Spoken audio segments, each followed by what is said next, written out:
It's mad, isn't it? It's just to do 13 miles. 13 miles is 30 minutes. It's mad. But anyway, off again. Where's my glasses? Oh my god, man. This is the problem you see with me losing my glasses all day, every day.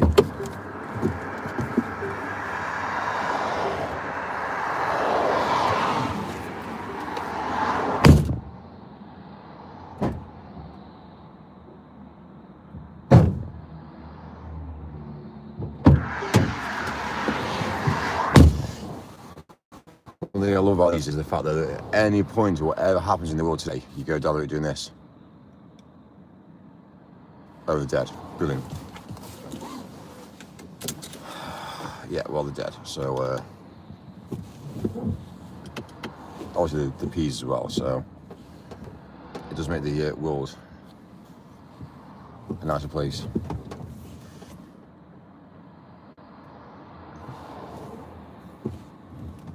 Right, half an hour's drive now, and then pretty well back to the hotel for basic breakfast by 10. Obviously, doing the drive now is much easier doing the drive now than it will be later on.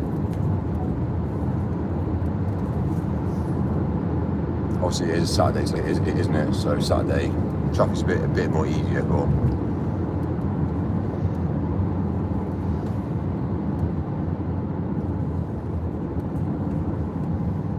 this is currently we're currently on the inner ring road of the M25, but we're not actually in the city. So this is all kind of like the major roads around the outside. Basically, this is where all the residents live, really, in houses at the moment. But then we're going to go in. We need to go here first on the outside. Then we need to go into. Then we actually drive into the city, which is for pretty well half an hour. And then after that, we just need to get away and get around to the hotel, which makes how we rock and roll, really. 66% on the dash now. So by the time that we've done all this here, we'll get back. It's probably about probably spent about £20 on electricity. £20 for doing what we've done so far. Well, by the time we finished.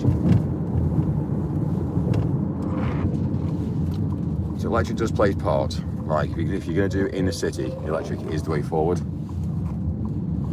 But if you're doing external driving, I think that's what they're really pushing for. The issue is there isn't enough chargers for everybody. That's the issue that they've got. My mentality will be to if you want everybody to go into electric, my mentality is heavily invest in the infrastructure first to get the infrastructure in place. But they can't because they haven't got the money to pay for the infrastructure. So it's a knock-on scenario. But again, life's about trust. You know, Tesla goes to the government, the US government, and says, "Oh well, we need 12 billion," and the UK, so the US government says, "Okay, no problem at all. When can we expect that back?" And they'll say, Tesla will say, "Oh, we'll pay it back to you, by the end of the year, December." And I say, "Okay, no problem at all. If you sign this and say that you'll do this, then I'll give you the money." And you see the point of view now how obviously it makes the US economy bigger and better. Because every time you use a Tesla charger, guess what happens? The taxes are paid in that country, but then the profits are also over to the US. So you understand how the US made their money. You see the point of view now? And that's how business works. It's the long-term factor of how much you can charge. It's the subscription-based service.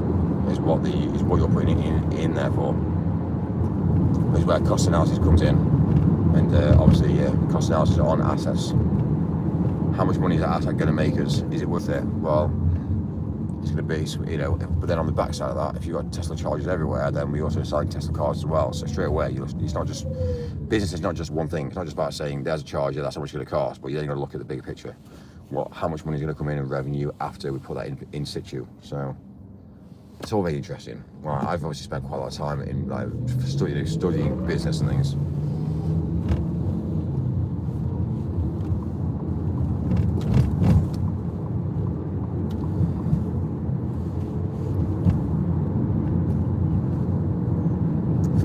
involved in the motor industry, for me, it's not worth it.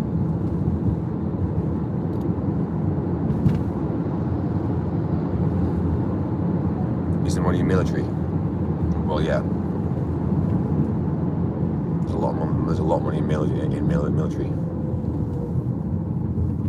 But there's actually in the US there's a 21-year-old who's basically set up his own military program to basically build weapons for the US. He's only age 21, because there's a documentary about him, and it's interesting to see that the documentary, how he's speaking, how he's talking. The problem is, for me, I know why they're doing it. The reason being is he's heavily basically mass producing and building the R&D for weapons. So if they can get him at a young age, and they can kind of like guide him in the direction and basically monitor him to see how far he goes, because at the end of the day, yeah, if he continues on the trajectory that he's going, he'll be bought out. But that's what they need, you see. They actually need to make sure that they can buy people out. You can't have somebody who's a young lad who's building military weapons, military grade weapons. And the reason being is it's about showing ambition and drive. So you think all these companies are privately owned and have no authority, or they're all governed. The reason why they're governed. So he's been picked up at a young age, and now he's done a documentary. Now he's being monitored now.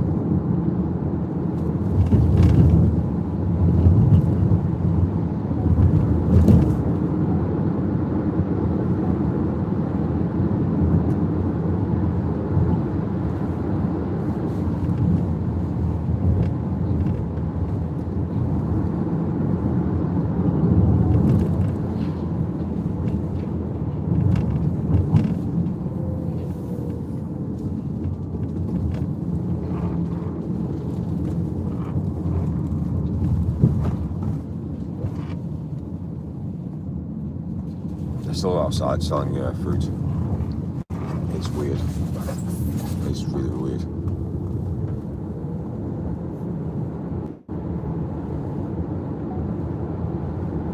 It's sad when you see shops back in the day. You remember back in the day, things like in the 70s, 80s, 90s. You never really had shops with roller shut doors on. It wasn't even a thing. Roller shut doors, what, a steel sheet of metal that goes down the front of your shop to protect your shop. It never used to be a thing. And I can remember this. I can remember when I was younger, I never ever saw roller shut doors. And it's mad, isn't it, how like now you drive down the street and every single place you've got roller shut doors. It's kind of like fucking brilliant. It just shows, doesn't it? It shows, basically to me, what it shows is the fact that the world's going in a different way, in a different trajectory. You must protect your assets. You must roll shut your doors up. It's all about cost. It's cheaper to get a roll shut door than it will be to get some proper glass pour in place. Yeah, but when you go down there and get proper glass, thick glass across your venue, across your shop, do it properly. Yeah, allow people to again. The issue is the government came in. The government came in. The local councils came in with a window tax. If you're displaying products through your windows, then there's a window tax. It's just so ridiculous. That's why everyone started to cover up their windows. Do you know what I mean? It's mad. It's mainly because of like billboards were a bit angry at the fact that you can buy a shop and advertise out through a shop. Don't worry, it won't be long before there's going to be a tax put on your vehicle for advertising on your vehicle next. So if you advertise on your vehicle, there'll be a tax on that now. Think about it, taxes everything. You can tax people, you can make money from nothing. Tax, that's what they call it. Every single thing's taxed.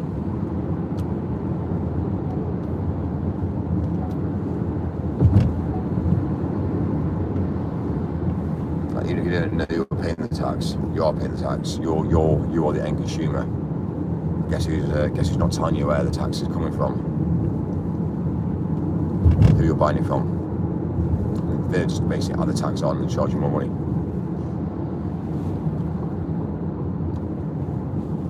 it's like the end consumer and everything gets fucked over, or the end person, like the people that buy are the ones that get fucked over dramatically. You buy a car, you're getting taxed. You buy a vegetable, you're getting taxed.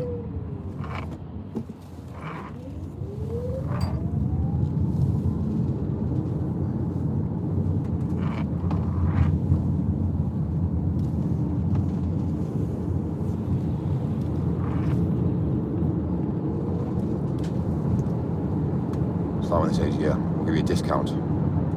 They've already inflated it in the first place. So there's no discount. It's a lie. So if anybody ever says to you, I'll give you a discount, don't worry, because they've already inflated the price in the first place. You just don't know it. So that's a scam. That's a lie. Every single thing in the world today is a lie, and that's how you have to think, and that's how to become successful.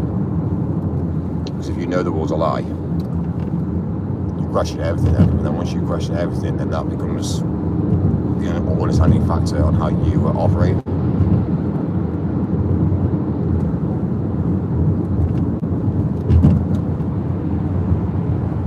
Right, we're 7.7 miles away, 16 minutes away from our destination.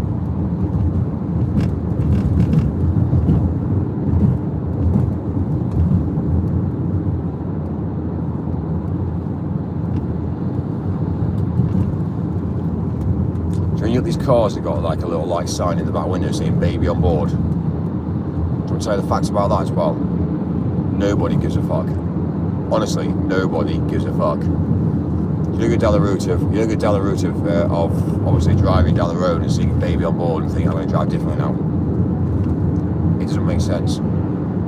Again, it's a selling point for your vehicle to say, if you're carrying a baby, we recommend you put this on, an extra £4.50 you paid for a little sign to go in your back window, £4.50. It's a sales strategy.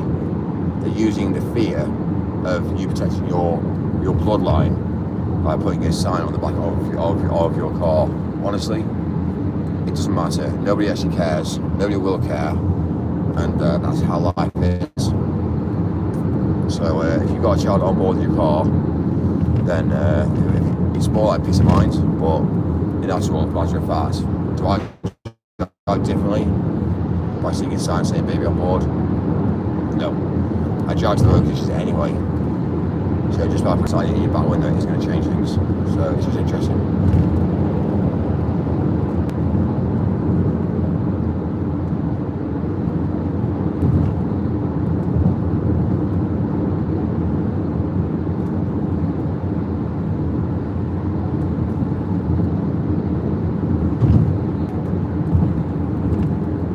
To me, you should be really given from the hospital, really. Well, the hospitals haven't got no money either, so imagine being given a free gift from the hospital saying, here's your new baby pack. Imagine having all these little things in it for your child. But the hospitals won't do that because they haven't got enough money. One thing I think YouTube is doing as well, which is interesting, is YouTube's now coming off, because YouTube now is so saturated, they're now coming off paying people. Now turning around and they're still advertising, but they're still not paying now. So the algorithm is set up now to pull back. So when YouTube first started to get a lot of people on YouTube, there was an incentive to say pay per view. Same as OnlyFans, the same as all these apps, to say you can earn money, but actually to fair you, the percentage of what their advertising budget is compared to, let's say for instance they get 3.4 billion on advertising budget, that's what comes in revenue, then obviously there's a percentage that goes out on the algorithm to allow this small amount of money that goes out to again, think they're making money. So, but it doesn't work actually out, because the amount of energy that you put into YouTubing and the amount of energy that you put in, the payouts are no longer there. So there is a saying, against with obviously the birds that are up in the morning. Yeah, it's a saying that obviously they'll always get the worms. Think about it. So just saying. So the people that obviously are the first in cryptocurrencies. If you're the first one in, yeah, you might make a lot of money. But if you see everybody making money and you come in after it, same mentality. And same mentality is property. If you buy your first house and you rent it out, you won't make money on one house. You need to have at least 5 or 6. Start to make a profit. And again, same mentality there as well. The truth all day is actually in the pudding. You have to be the first in.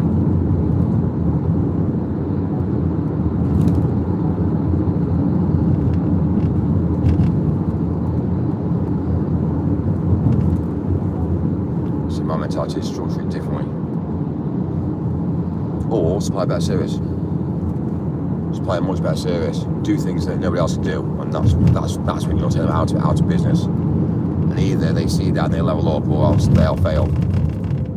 So you either take somebody else's business from below their feet. So have a look at a service. You know, again, that's someone beeping there, but you see the point of view.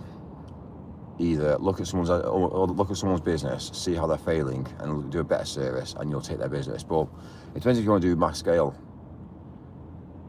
Like, if you want to do mass scale, I think, to be fair, I think obviously the way Elon's built himself up, he's I think, again, I'm not saying that Elon isn't clever. He understands business. One thing I will say is they have to make certain people. They have to make certain people celebrities to allow people to worship, and without saying too much, it's not just Elon, is it? Do you know when Elon comes out and says, it's the team at Tesla. Yeah, he's the brand image. He's the person that's focused forward. He's the one that's come in to the business, and he's, yes, okay, I'm not saying that he's not a very good, he doesn't know what he's talking about. But one thing I will say is they have to worship somebody in a business for the business to grow forward. So Elon, as long as, you see my point of view, all Elon's very good at doing is connecting people together, connecting the dots. That's what he's good at. As long as he can bring people together, connect the right people with the right people, he will always be successful. So it's about communication.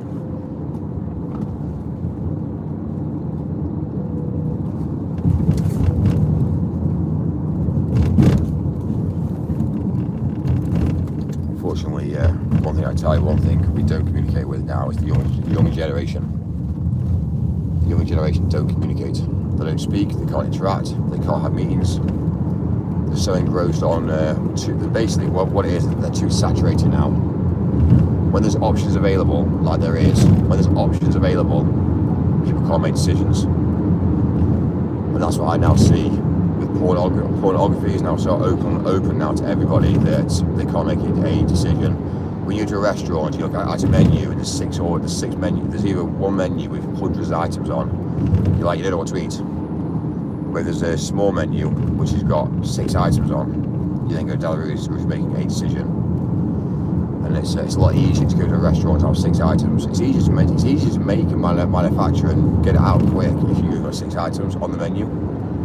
But this is whereby I think space. When I look at Chinese people, the Chinese Indian would be better. The Chinese Indian, let's say them. I was talking about the Chinese and the Indians. The Chinese and the Indians, they'll do much better in business and make a lot more money if they took their menus down to 6 or 7 items than having a whole item, by having 400 items on their menu. It will streamline their whole dining out.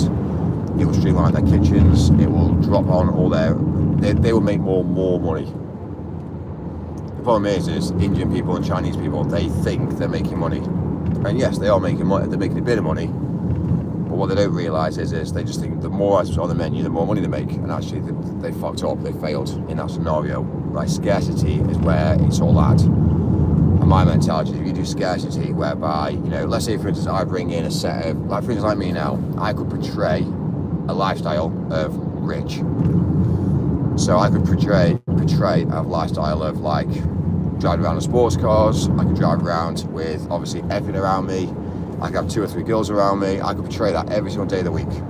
However, you might turn to me and say, Mike, what glasses are you wearing? And I'll say, oh, these glasses are this make. What you don't realise is the make of glasses that I'll be wearing will be my brand, and I could badge them out at £400 each.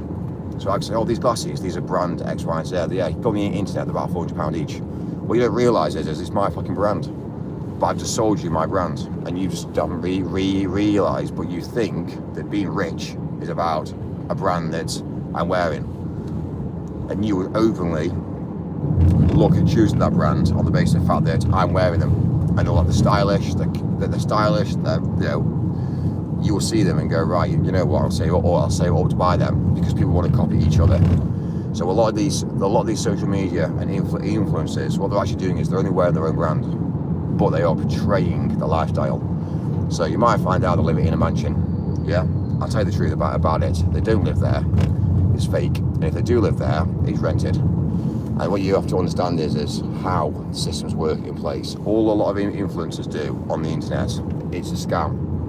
They're just selling their own brand, and that's how they make money. These glasses might be worth 100 quid to buy, to manufacture in China, but because I've put a brand behind it, and I'm wearing them, and I can say, and I can list them. I could list them on several websites. I could create 16 websites and make sure that all those 16 websites are at the top of Google, and they would all look different. They'd all look the same. They would have the same glasses, but all look different. Have different names, different different outlets. If you want to sell a product to the high street of value, what you want to do is you want to go create your own brand, sell your own brand, put a price badge on it. The only thing you need to understand about business is the fact that you don't just sell them to everybody. Scarcity is where it's all at. So if you get a set of Ray-Ban glasses, basically Ray-Ban have pretty well priced the market, to be fair. If you look at Ray-Ban glasses, they've priced the market already. So you can understand how much money you can make from Ray-Bans. What I'm wearing now are not £300 worth of glasses. I'll tell you the truth. Do you know how much these glasses are worth? Probably no more than £85 to £100. And to make them en masse, probably not even that. Let's just be real. Like 20, 30 quid. To make these now that I'm wearing, 20, 30 quid. But it's got the cameras in. That's how to make money. So that's basically business 101.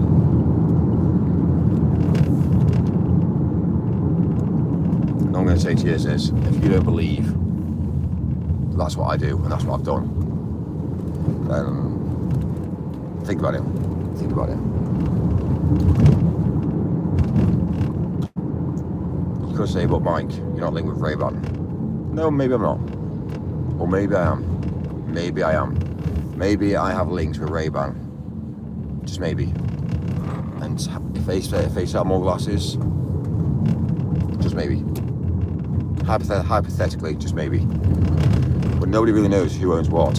Nobody really knows who's connected. Nobody really knows anything about anything. And that's what you need to understand with the world today. It's not what you think and what you see visually. There's a lot more behind the scenes. So when I wear Blakely, yeah, just out of interest, does anybody know if I know Blakely well? It makes you wonder, do I wear this jacket every single day of the week? Well, to be fair with you, have you ever seen me in any other jacket? Maybe a dress, maybe like dress wear you'll see me in, like, but yeah, not like you see me in any other jacket that's not branded. So I'm just being honest in the way that I'm to understand this as well. We're at our destination, which is, I don't know, is it here? You've arrived, have I?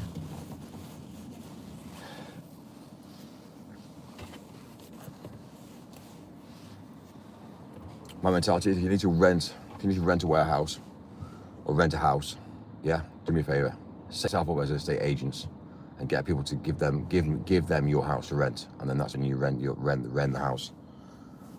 That's how to rent a house. That's how to rent a house. Set yourself up as an estate agent and rent the house, because then you can then say, oh well, my fee is this. You rent the house, guess what? You're not paying the fee, you get a cheaper rate and you rent the house. And then you always end up paying, because you always will, because you always make sure you pay, because obviously you don't want to be found out, and that's how you become successful. Every single game that you play in the world today, you can always financially gain from, but you have to have you have to know the mindset. And if you start buying houses, yeah, let's start buying houses. Set yourself up as estate agents. So someone phones you and say, look, I'm sold to sell my house. You go, no problem at all. You do a quick evaluation on the street. You go around, you evaluate the house and say, you know, the list price, I think will sell for this. And basically what you do then is you basically buy a house. Think about the bigger picture. Yeah, that's how to do it. That's the truth about the world today. So estate agents are the ones that are buying houses. And it's friends of friends of friends of friends of friends. Yeah, you see how houses sell now. Every single system is infiltrated, you know, infiltrated. So, must admit, I've got a bad cough, and I don't know what it is, but I think I've been mixing with people.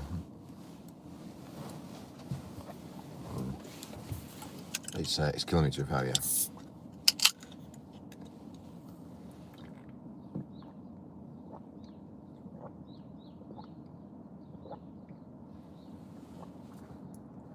It's mad. I'm not kissed at anybody.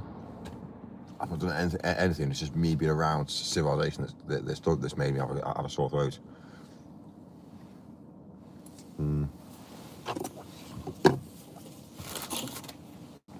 The other thing about business you have to look at as well is you need to cause a problem to make a problem.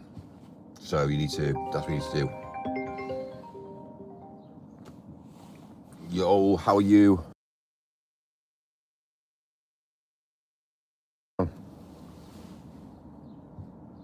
I know. It's kind of got a bit worse. Well, it's been about a week now, I think. No, what I think it is basically I think it's just natural that a human body just picks up natural viruses every now and again. But the problem is the thing I've got with it all though is the fact is that once you get a bad cough or you get something like this, like it's cold, that basically gets passed on. It is airborne and it gets passed on things around certain civilizations and people. The problem I've got with all this now is the minute there's somebody's coughing or something's not quite right, they install a fear factor into everybody. Look at what's happening in Kent at the moment. People are feeling a bit unwell and now they're injecting people. It's just fucking madness. So but all the younger generation are just basically, they're puppets. They just don't understand. The minute this happens, they just go down the road saying injection. It happened with COVID. Every single person got pretty well injected. Now every single person's woken up in the world, and now people get an injection. Now you'd assume it will never happen again on that mass scale again. Doesn't matter what happens. There's going to have to be people that are dying on the streets that people see visually before people get injected now. But they're hitting the younger generation now because they're just uneducated. And this is whereby you come across a child that's a baby that doesn't understand anything to then see a student now who's still thick. You've attacked the whole population and they've woken up, and the next minute the young generation haven't though.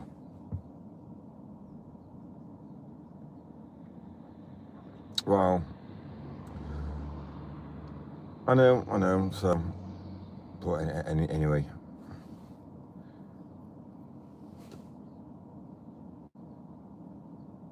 That's amazing.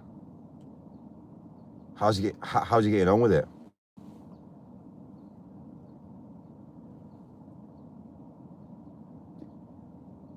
That's amazing. Well, all I can say is it's nice to see. It's nice to see somebody driving forward.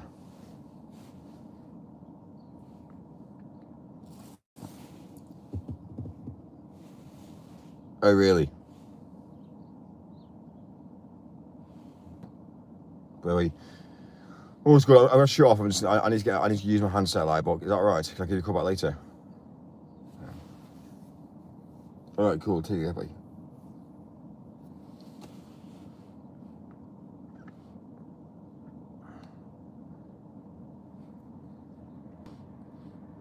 One thing I will say about health is basically sleep. I know I've not slept. So I've done, obviously yesterday was a really bad day for me. I did obviously 29 hours shift straight without sleeping pretty well. And obviously now I'm feeling the side effects to that as well. So joking aside, people just see me thinking, oh, I've got bad health, when actually, basically I just need to drink a lot of water, rest my body, and basically I'll sort myself out. And that's pretty well how I need to, that's how I sort myself out really. But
it's a customer school. Well,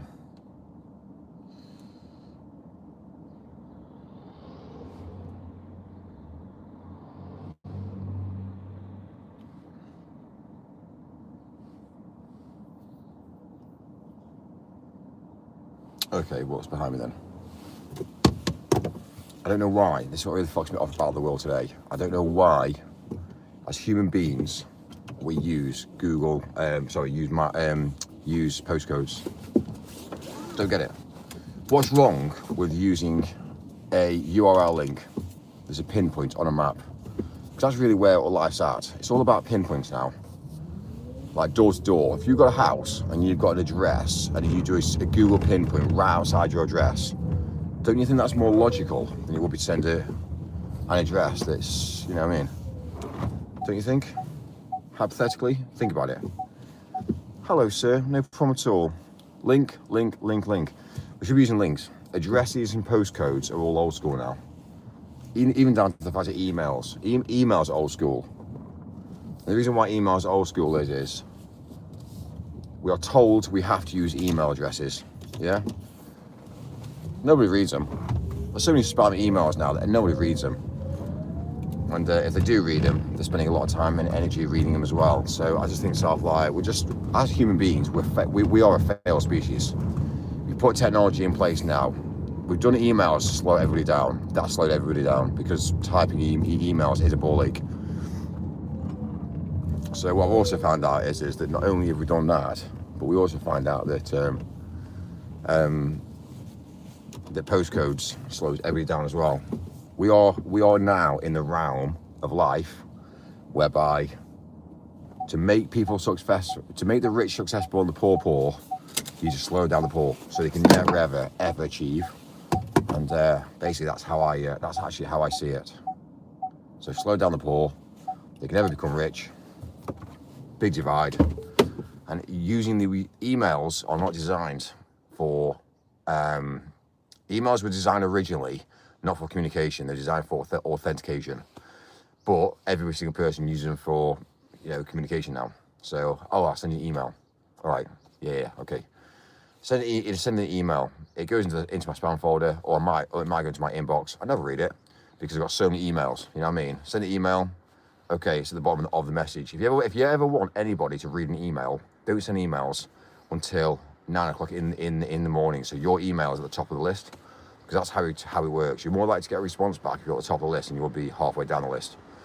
And That's how emails operate.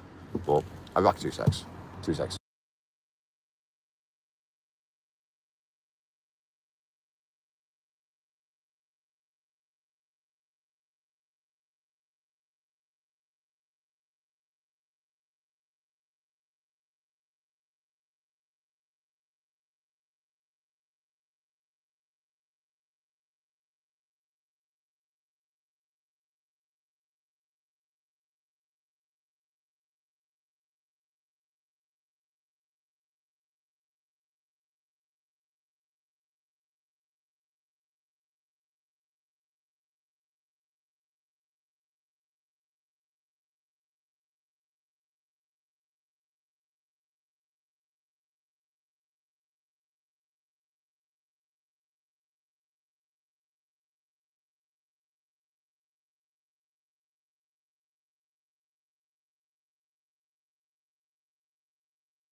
Easy, bud.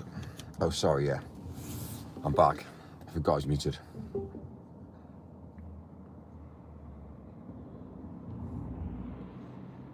I was just basically saying that we shouldn't be replacing communication between human beings by text, or we should always make sure that we communicate via person and voice than sending an email.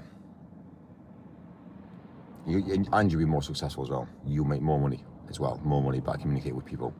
Because life's about trust, life's about communication. And if you've got no communication, then really you're fucked, basically.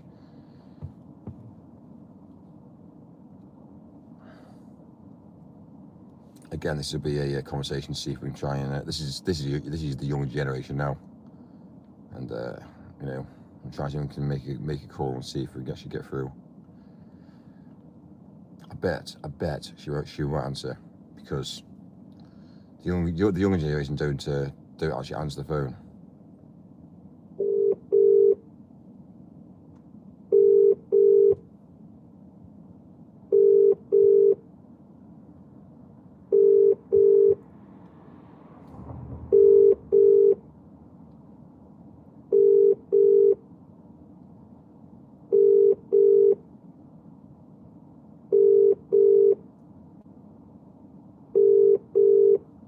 Told you.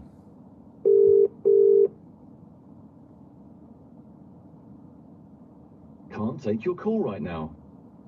Yeah, and that's the difference between the young generation. It's fucked. They don't want to answer the phone. They won't answer the phone. And they'll send me a message saying, "Is everything okay?" That's what she'll do now. She'll send me a message now saying, "Is everything okay?" It's like, I'm phoning you for a reason. You know what I mean? I'm not just phoning you because I want a conversation. I'm phoning you for advice and information or something that I need to process, like data. No answer. So I've made the energy now. Life's about a crossover of energy. I've made the energy to phone.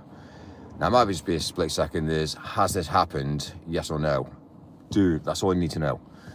So that's, to me, is a very, very quick message. So, for instance, for me to now go on the message and then type it in, can you confirm if this has happened?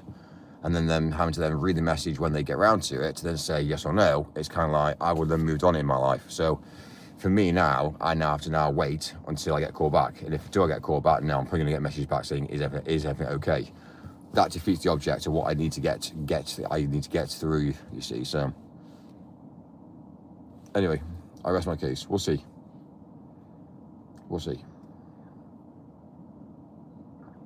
Right, let's make our move again, and we'll see if we get a call back.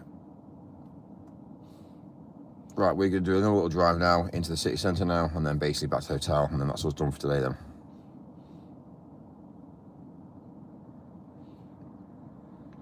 The good thing is we have access to different locations as well, which is over the years we've built up the trust that we have access. So we've got keypad numbers, we've got like lock key numbers for keys, etc. So for us now, it's got to the sort of stage now that we can fly around pretty well at night and get everything all done before the morning, and then we're off the road then. So quite clever really compared to majority of people. Oh yeah, I'm going to drive during rush hour traffic, and then you start to get in the young. Oh, I've got a call back.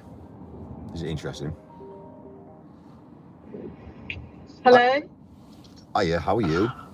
Yeah, I'm fine. How are you? I'm all right. I thought I'd give you a courtesy call. How's Saturday? How's Saturday? Fine. Fair play. Well, everything's all cool from my side.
I rest my case.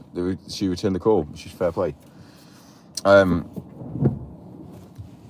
Again, before anyone ever says anything, it's basically staff, basically. So she's up and out. She's told me, she said to me, Mike, you know me well. Don't phone me unless it's after 11 o'clock because I'm always moody in the morning. I just like, okay, all right, okay, fucking brilliant. So yeah, I can no longer phone any member of staff now until after 11 o'clock now because they seem to be moody in the morning. Brilliant. Right, anyway, we're 10 minutes. Now, one thing that kills is the fact that we're all human beings. Now, obviously, predominantly, I get it. Men are predators. I do get it. Men want to, obviously, They want to obviously impregnate. I get that mentality, but you have to understand there are levels to that as well. So there are levels to it. So for instance, you've got to look at obviously civilization as a whole, and you've got to look at mindset and mentality as well. So for me, you know, I just want her to do a job, go home, and push forward. And that's for me. That's how it is. Now she's a younger generation. She's lucky to be obviously linked with me as well, because again, however do you get rich? Well, you need to link with rich people. That's how you financially become rich.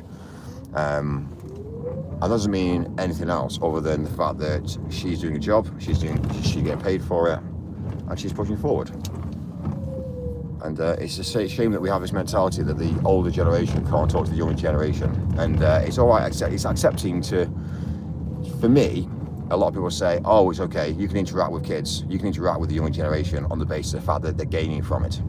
Okay, that's fine. So if I give them a job and I pay them to do a job, that's acceptable, that's okay. But we can't talk to the young generation if it's not to do with that.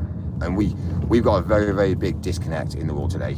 The fact that however do the poor get rich, well, they have to dedicate themselves and they have to work hard, and we all work together. And quite recently I actually got a little job. I got a little job as a little YouTube project for part of the True Game. And everyone was saying to me on live streams, saying, I can't get a job, there's no jobs out there. Yeah, I was like, okay. So it's fine, I accepted. Okay, there's no jobs out there, fine. So I made a quick phone call when I was in Bristol and got a job. Went into some bar work overnight. Basically, the same day I got a job and I got paid. Well, I didn't get paid actually, but I did my shifts. I did 3 shifts and I didn't get paid. And I actually went over to see them quite recently and said, right guys, when am I going to get paid for this? And they basically just did, they just totally forgot. They said, no, don't recognise you. You did 3 shifts through us. I was like, yeah. Showed them the evidence of the pictures, because they didn't realise I was wearing Ray-Ban glasses, and I obviously filmed myself doing the work as well. So they were like completely or utterly, yep, don't know who you are, don't know which shift you did, when was it? I said, oh, it was back in March last year, you haven't paid me. So they didn't even know who I was at that point. I was just basically just a member of staff at that point. Anyway, so I had a bit of a conversation with them these last 2 weeks and said, right guys, why aren't you paying staff? What do you mean? Well, you don't know who I am, but I know who you are. How can you get the younger generation to go out to work and earn an income when you as adults aren't paying the younger generation? All they're doing is, it's a business that's taking the piss out of the younger generation. They basically going to do shit, basically to do them shit work, bar work, which is shit work, and not pay them. And then they've just got a fast turnover of staff. So I said to them, you do know the reason why you haven't got staff that are loyal to you and obviously want to work with you full time? And they basically said, well, they realised that they don't want to, they don't want low staff. They just want to just basically use and abuse people. They want to have people to come in, serve drinks, have them for 2 months or 2 weeks, whatever, and basically not pay them. And then they leave and they go get a different job somewhere else. And all they're doing is basically, that's how they make money. So anyway, I went over to see them this last couple of weeks and said, right, what's going to happen here? So they basically dismissed, they hadn't seen me, when I knew for a while that I had been there. I even recorded the conversations, and it's interesting to understand and see how all the people, all the companies don't pay. And even the woman that said to me, I don't recognise you, I showed her the footage, and she literally changed her attitude over one video. You're telling me that you don't know me? Yeah, I've never seen you in my life. Okay. So if you've never seen me in my life, how do you explain this? I showed her the video and she was like, okay. Yeah, I don't know, I suffer with this, I've got a strong memory. Shut up. Are you gonna pay staff or what? Because that's why you haven't got any staff working for you, because you don't pay staff. So what I'm saying to them is how do you get the younger generation to install confidence in people when the adults are fucking over the younger generation? They're fucking over kids, basically. So that's why kids are so like drained. They go to work, they go and serve a load of beers one night and then don't get paid for it. And then they say, well, why am I doing this? If it happens once, 3, 4, 5, 6 times, that's why the young generation. So really, what we're actually doing as a human species, we're actually fucking each other over. We're actually breaking the next generation because we're not paying the next generation. And that's the understanding of life. It's fucked. So I still haven't been paid. I think I'm owed about £300, I think, for some bar work that I did. And again, they don't know who I am. And to me, it doesn't really matter. I can make a few phone calls. First of all, to HMRC. Second of all, as well, is I can go down the route of obviously dropping them into a few other organisations, and I can get them closed down with seconds, because that's it. All that'll happen is they'll get fined and they'll get fucked over, and then they go down the route then of basically being a bit corrupt and things. So it's interesting to see that if you start fucking around with people that actually understand the world today, then people start fucking back, fucking you over behind the scenes. So, and it always interests me that anybody that hears me and says, "Oh, can you pay cash? Can you pay cash? Can you pay cash?" You do understand though that anybody that says, "Can you pay me cash?" they are all reported. Do you understand that concept? That anybody in any business that says, "Oh, I'll give you cash, I'll give you cash price, I'll give it cheaper for you," if anybody ever says that, they get reported, right? So straight away, you understand the logic now in how the world actually works. So you don't actually have 2 or 3 people complain, or one person. You've already been blackmarked as a company or as an individual. And if you go around doing, let's say, work that isn't supplying a service, but you take money off people and don't supply a service, guess what? You get marked again. So straight away, this is how people get hurt. This is how people get broken legs. This is how people actually fundamentally don't actually survive. You cannot go around and be a scammer, because I'll tell you one thing: there's people like me that go around scamming a scammer, and there's people like me who is a mass manipulator, who'll go around manipulating a manipulator. So you can't go down the route of not supplying a service, because so if you're doing fraud, then technically you can't if you're going around doing fraud, you can't fraud a fraudster, because a fraudster will always fraud you back. And this is the thing you need to understand. So if you're unfair to somebody, they will do anything possible to do you over, even if it's financially, even if for instance they're not doing any gain from it, but even if they're going to cost you in views, hits. So you got to understand the world that we live in today. It's dog for dog. It always has been, always will be. And there's also even in business, there's people in business that you can't become who you are in business. They always say work hard, dedicate, become successful. It doesn't work like that, and that's the problem. You see, you have to know people in the industry. You have to know people, because if people don't know who you are and don't know what you're capable of, then the issue then you've got, you see, is that people will keep you at a level. So they might go down the route of not supplying you when they can, or they might go down the route of putting legalities in place to stop things from happening. And this is the whole concept of life that you need to understand. Raw materials are where it's all at. And not only raw materials, but raw action is where it's all at as well. So if you've got access to raw materials, then you can obviously always achieve. And also as well, what really kills me most about life as well, I'll tell you one thing, what you should do: go down your whole house, your street, go down your street of houses, let them know who you are. I'm Sarah and I live at 351, or I'm Mike or Darren at work, I live here. And just ask them about their energy bills. Just ask them about their energy bill and say, which energy bill, which provider are you with?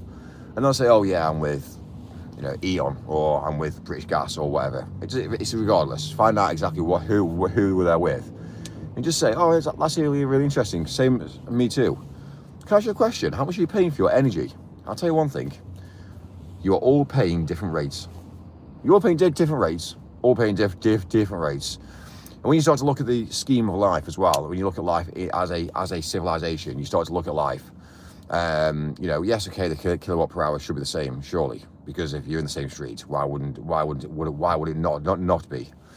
But then they'll go down the route saying, "Well, when did you take that out?" Well, I took this out, let's say for instance a year ago. So if you start to look at how much money you're paying on your energy, yeah, what you end up finding out is you're actually, every single person's got a different price. So same kilowatt per hour, it should be, but it's not. So it's all about energy really, and about obviously, they could say, "Oh yeah, but they're using X amount more." You say, "No, they're not. They're using the exact same energy what I'm using on the same street. Why am I being charged more than them?" And the funny thing is pretty well you can bust them down.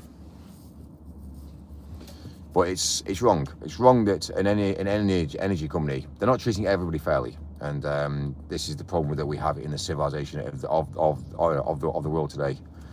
So it's all done off your income, on how much money you bring in and how much you're willing to pay. And any energy providers will phone up, and you phone them up and they say, oh, well, we'll offer you this. And when they say offer you this, you might think you're getting a discount, but don't worry, because what I will say is they're increasing it. So what you end up finding out, what you actually pay is going to be more than what they originally offered you. So the whole thing is a scam. Energy is a scam. What my mentality is there should be a blanket flat rate, and that's how it should be. But now the war's kicked off, every single energy price will go through the roof now, because they'll just use that to, we'll just use it. Even though we've got tons of resources in the UK, we'll just inflate the fucking price anyway, because we can just say that it's because of the war, and everyone will just pay it. So how do you make an extra £1 million or 4 million? Well, how many accounts do we have on the system? Okay, great. Well, let's just charge them an extra 20p on all their electric. Done, sorted. That's how the rich get richer and the poor get poorer, because they can, and you've got no choice about it. So you always say they always say about energy. They always say about, obviously, bringing your energy bills down, etc. My mentality is spend the money. Spend the money on assets. If you buy an asset, you buy a solar panel, and you can reduce your energy yourself personally, then you are in control. You're in control. And if there is a blackout, you also have power as well. So, yes, it might cost you a bit more money, but one thing I will say is it's the way forward. If you actually have it, if you have abundance and you have a resource to your hand, then you need to have that resource and the abundance. Don't rely on everybody else, and that's the thing, you see. Even for me, I'm relying off this vehicle at the moment. I'm fucked. They've really shafted me. Enterprise have, and the reason being is they should be. The reason why my vehicle hasn't been serviced is because all their vans have been recalled. They can't give me another vehicle. Hence why they gave me a vehicle that they had to leave me in, and that's why then it's now limbo, it's broken down now. They couldn't give me a replacement vehicle. So what they've actually now done is they've kept me in a vehicle which I've been using it and abusing.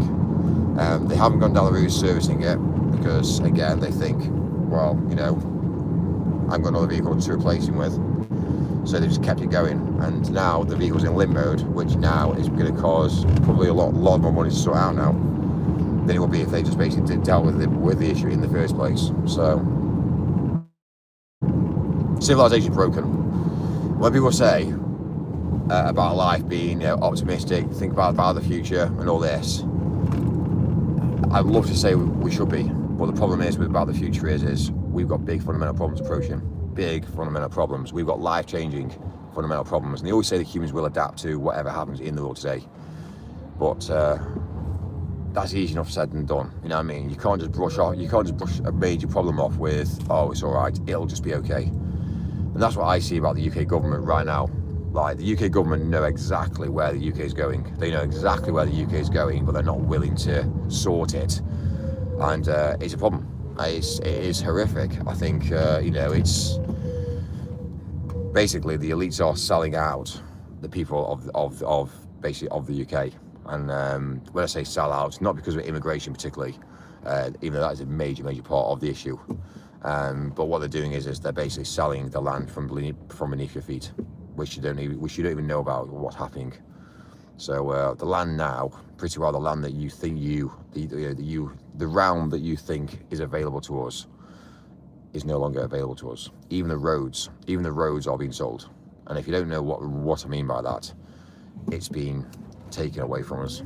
So people are now buying roads up and down things. People are now buying, buildings. They're now buying, obviously, pretty well the airspace above us is now being sold and bought. And everything's all happening behind the scenes.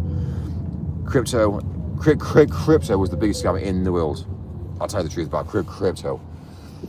You need to get anything you do in business, you need to get people to believe in the system. And at the end of the day, if I said to you, right, you know what, pay me £1 and I'll make you £10, some people will go down the route of pay me £1 and getting £10 because some people will be optimistic. They'll say, well, actually, you know what? It's only £1. If I get £10 from it, great. Yes, that will work on the basis of the fact that you install that into a large amount of people. Yes, okay, you're going to end up running at a loss. But if you said to them, for instance, pay me £1 and in 30 days' time, you get £10 back. Or even if you said pay me £1 today and in 30 days' time you get £2 back, there will be people that would do it. But when you start installing the fact of, let's say for instance, trust to get people's trust in the system, you can then inflate the price. So Bitcoin and all that, all cryptocurrency started small, and it started at pennies and pennies and pennies, and they always went down the route of doing there's only X amount available. Just to give you the rundown with crypto, there is a kill switch. There is a kill switch. So there is a machine that is running, which has pretty well the kill switch set up. And at any point, that kill switch can be killed. And they will do it. They will do it. I'm telling you facts. Bitcoin and cryptocurrencies will all become to zero. It will fuck up at some point. And the reason being is once you've got nothing, you're fucked. So if you're going to sell a house for 200,000, and you're going to put £200,000, for instance, let's say £200,000 into crypto, you think you're making money per day. What happens if one day you wake up and crypto is no longer available? What happens if it just basically comes up on screen with a message saying server down? You've lost £200,000. Yeah, you understand that? You understand that whole concept now? Yeah. The rich people understand life. The poor don't understand life, but the poor want to become rich, so they're desperate to become rich. So what do? You use the poor to make the rich people rich, and that's how it works. So just to give you the warning, just be very careful. Be very, very careful. What Bitcoin is it's basically a gamble. What you're doing is gambling your life savings away. And also, when you look at the historical data of gambling, the house will always win. You can't gamble a gambler because a gambler either is desperate or again, they've got so much money, which technically sometimes isn't even their money. A lot of the time that gambling happens is cash. So if you just to give you the rundown, in the UK, I'll tell you the truth. Go to the UK gambling, casinos. Go in there for coffee, sit in there and watch people. 9 times out of 10, it'll be the Chinese. Guess why? Because the Chinese come to this country, and they're gambling cash. They're gambling cash because the cash it's tax-free money. So they're gambling the cash. So you might find out there's £1,000 being gambled, and unfortunately with gambling, it's addictive. You start gambling, you bring in you put £1,000 down on black, and black comes in, and you've gained £1,000. Now that's fine on the one-off occasion, but the problem is you go there, you put £1,000 in, you lose it. What do you want to do? You put more money in to gain it back, what you lost. So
Right.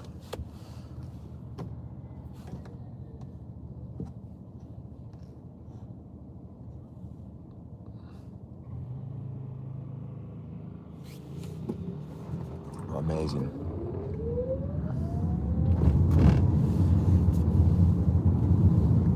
So looking at cryptocurrency is literally gamble, and if you deal with obviously let's say for instance coins, that's also a gamble as well.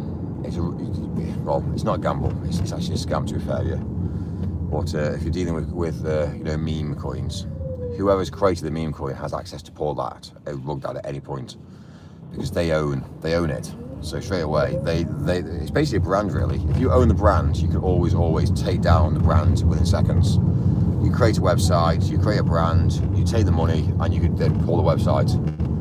So if you have that mentality with everything in the world today, you will then start to understand how things operate.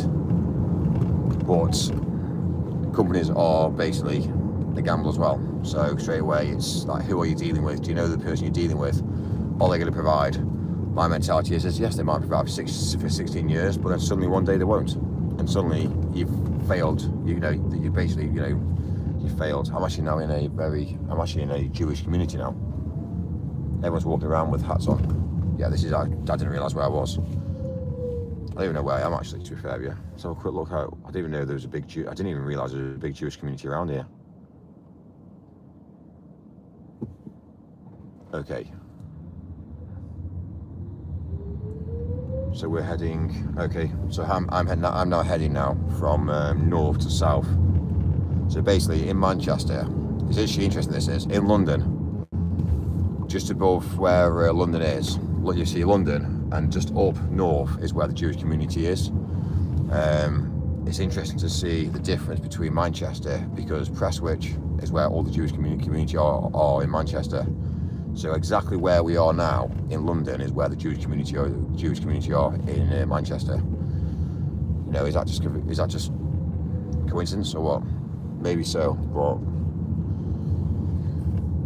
yeah, I'm literally driving through like literally the whole place here is all Jewish. Like, is that coincidence? Makes you think. The problem is, for instance, coincidences. Coincidences are one of those things that happen if, for instance, let's say, for instance, I might go to work, and for instance, if I go to work and I don't talk about where I'm going that evening, and I happen to go to an Indian restaurant that evening, and I walk in there and I sit down and just see one of my colleagues at work sitting there having an Indian. That to me, that is a coincidence, because at the end of the day, you could say, but the chance of that happening is very, very small. But that's fine. I'm happy with that. That's a coincidence. Yeah, it happens. You know, oh, fucking hell, man, I didn't realise you were here. You know what I mean? That's a coincidence. However, if you were sat there wearing the same outfit as me, yeah, that then again is another coincidence. Now, you could say, can coincidences happen? Yes, they can.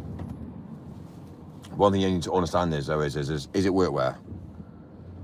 Is it the fact they've seen me wearing the same, you know, hypothetically, you know, it's kind of like one of those things that, you know, let's say for instance, that's a coincidence, yeah? That's one coincidence, he's making two coincidences. So that's a rarity. If that ever happened, I'll be shocked, but it's a rarity. But when you actually go to a gala dinner and you find out that you got a gala dinner of numbers of 3,000 people, and you find out that two women are wearing the same dress, technically you could say that's a coincidence, but actually that's not really a coincidence. I'll tell you the reason why. Because that's just the fact it's a numbers game. That's a numbers game. That's a calculated numbers game. The fact that you've gone to a gala dinner and you've got 3,000 women in there is a numbers game. So that's not coincidences. So, oh, what coincidence you're wearing the same dress as me?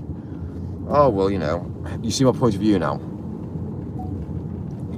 That's again different again. Coincidences are one of those things that we use the word coincidences on a mass scale. Oh, it's just happened. It's a coincidence. Oh, it's a coincidence. You can't go down the route having the same coincidence in the same factor at any one point. It doesn't work. So when people turn to me and say, "Oh, it's a coincidence," it just doesn't work. And I don't think anybody actually understands that mentality. It's we hide behind it because it's just an answer. And a lot of people in modern day society, they just want to know an answer. Not that they really want to know the truth, but they just want to know the facts. Just an answer, and it's easier for somebody just to give an answer to say, "Oh, by the way, yeah, this just happened by your mistake."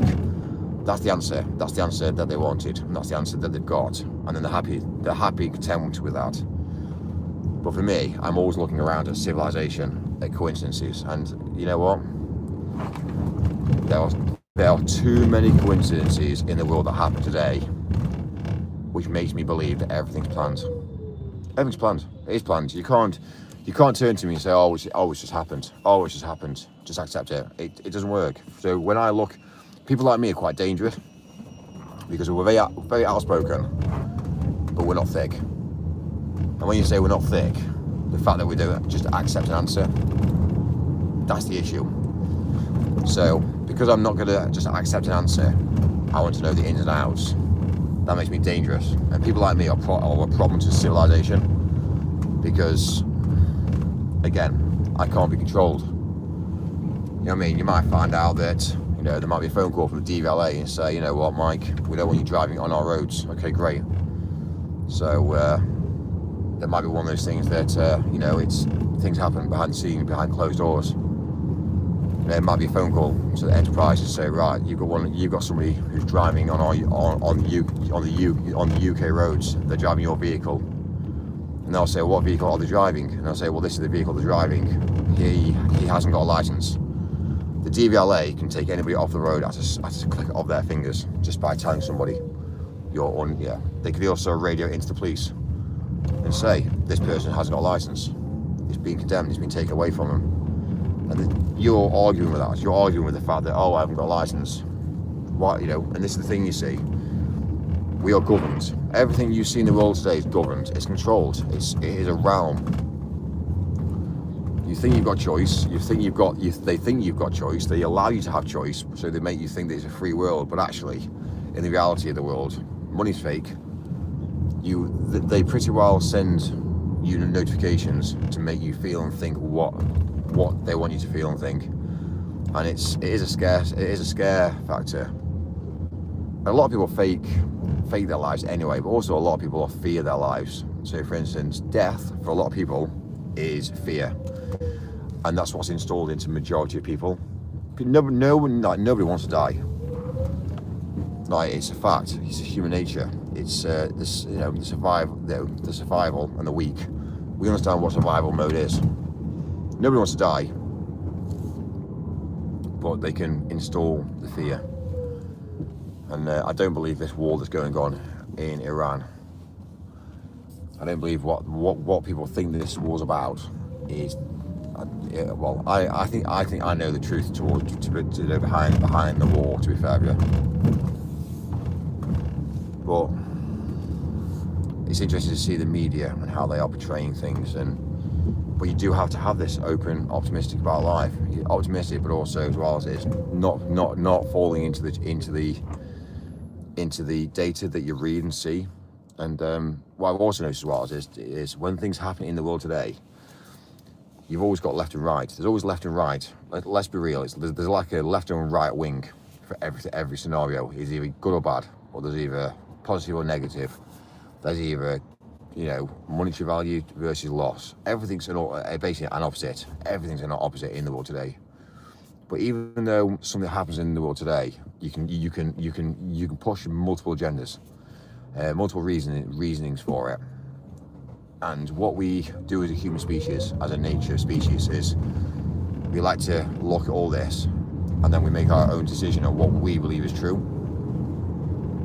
But actually, the problem is with that is we're only going off what we've read and seen, and we're always going off percentages. So you might go down the route saying, "Well, I'm 70% more right on this than 30% more left," because the realization is we don't really know what's gone on, but it sounds good, and because it sounds good, we tell somebody, and then they take that information, then they push that information on. So before you know it, people are actually quite thick, but they just basically realize that Chinese whispers makes them more intelligent.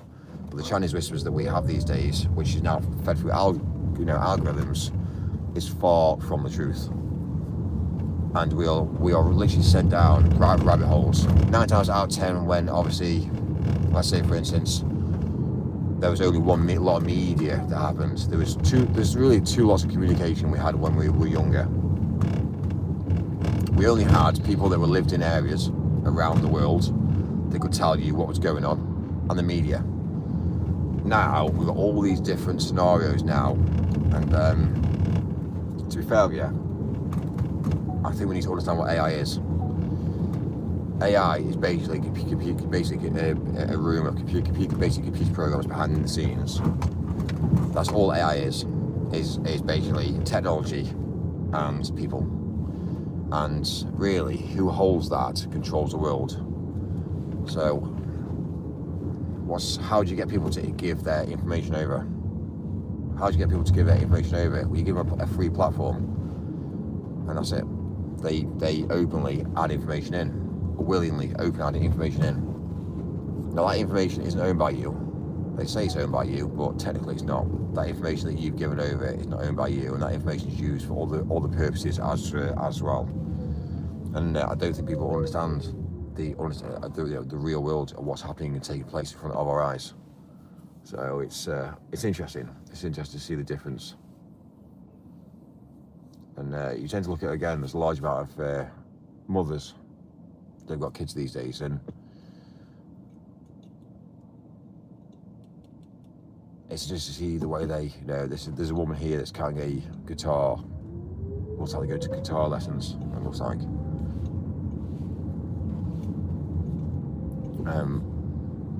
But again, they seem happy. Mothers show a very, very good persona in front of their kids. They always have done, always will do. But deep down, a large amount of women are actually very unhappy, unhappy in their life. And the reason being is because they're not that educated. And there's a lot of men these days now that are uneducated as well. Like, there's a lot of men that are not able to function. Suicide rates for men are high, like really, really high. And the reason being is because 9 times out of 10, it all boils down to money, finances. If somebody has no money, they feel depressed. And I don't really believe in depression, because one thing I don't understand is like, well, why are you depressed? Oh, I can't do this, I can't do that. Okay, well, have you ever thought about another way of thinking about it? Another, and let's flip it. Well, you're short of money. Okay, fine. So why don't you go out there and get a job 7 days a week? Yeah, but I want a life. No, forget the life. You understand what life is. Life, you're living this life. So it's not about having a life. What does having a life mean? Yeah, but I want time off to go and enjoy myself. Yeah, unfortunately, life isn't about enjoyment. Especially for males. Males don't really enjoy life. You could say to me, do I enjoy life? I've built a working life around what I want. So to be fair with you, I work very hard. Am I unhappy? Well, I'm not saying I'm unhappy, but one thing I will say is the stress levels of life. Like for me, my stress in life is making sure that my staff get paid and they've got money.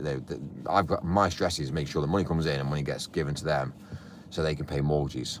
They can go down the route of buying food.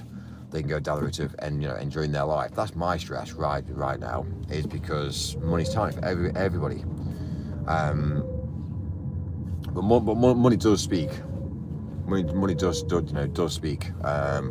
I've been quite lucky in the world today because I've worked 7 days a week. And that to me is showing that the difference between where I am now compared to where I was is completely utterly changed now. So me working hard when I was younger has now paid off for me. And obviously I have personal assets, I have personal money for me. And that takes the stress away from me. I don't obviously use my personal income and my personal money to fund my business. My business funds itself, and obviously I take from the business. And yeah, okay, there was a time through COVID and lockdown whereby I put a lot of money from my personal into my business to keep it afloat.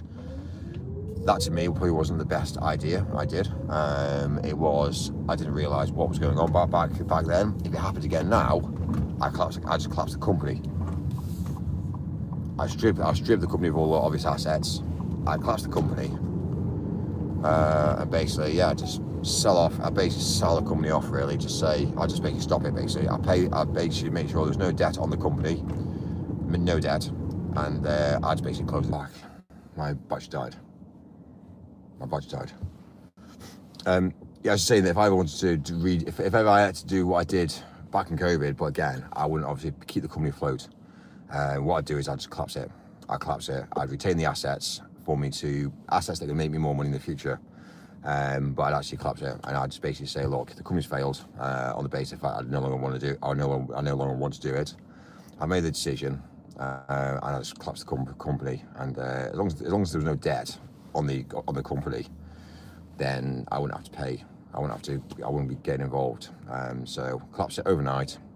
Tried it. Sorry, can no longer supply. And even like now, if I wanted to now, I could collapse the company now, and it just wouldn't really matter. I could basically wait 6 months, and I could start a new company. And unfortunately, that's how things happen. Really, this is how people know how to make money. They collapse a company because there's no debt. They retain the assets because there's no debt. If there's no debt, then it doesn't really matter. Then at that point, and then basically, yeah, you can then start back up again, and you change the assets. You keep the assets, but then you can change the mentality whereby you can start again fresh. So, and that's what people do these days. They don't obviously now have the historical data and get shafted by the government any longer. They can go down the route starting a company overnight. So that's what I should have done really for lockdown. And having thought about the process now, I wish I'd done that. I wish now I'd actually collapsed the company during COVID. No debt. So if there's no debt, then there's no debt. And then basically, yeah, we can then obviously restart up again after. So that's pretty well what I should have done during COVID, but I didn't. But I wasn't expecting it to go on either. So 2 years with no income. It's mad. Anyway, 2 secs.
Right, amazing. We are back.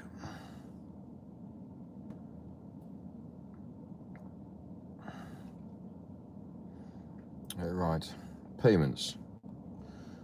Send £10. Where from? Get a coffee. Get a coffee, £10 sent.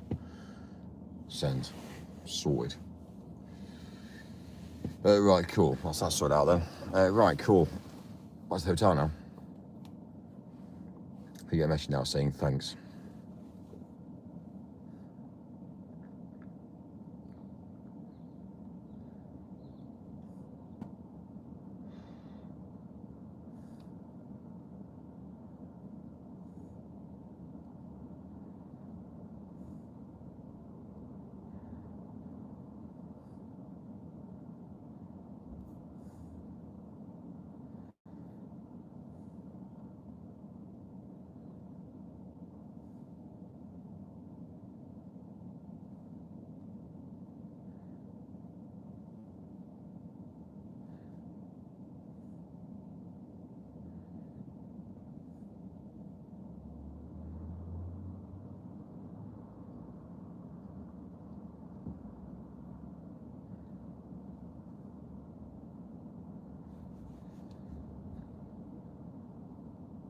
Message thanks.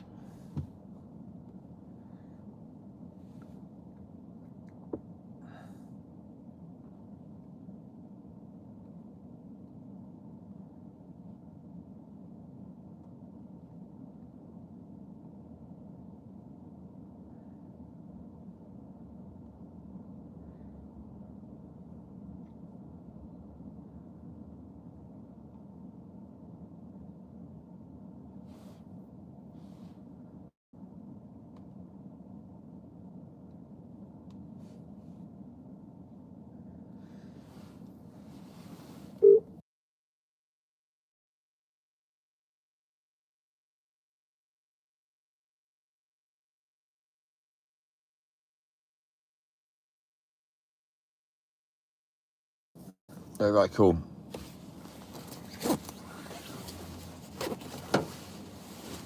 What's that? Sorry, I'm in trouble now. Get the coffee. I'm in trouble now.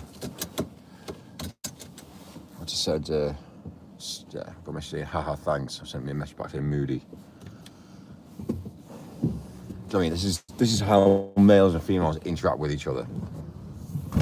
This is basically, you know, men are nice, females obviously are just cool as well, and this is how life should be. And again, we need to understand this difference as well between obviously the sexual appeal as well. I'm doing this just to be nice, to allow me to function forward, and that's how it should be. You know, it's you know, somebody does a good job for me, people get rewarded. That's how it should be. And it's interesting to see how jealousy takes its toll as well. Like, it's interesting how jealousy is a big thing.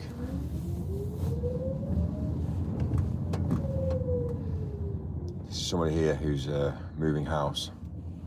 Students moving house, and they haven't got a vehicle, and they're carrying everything on in backpacks.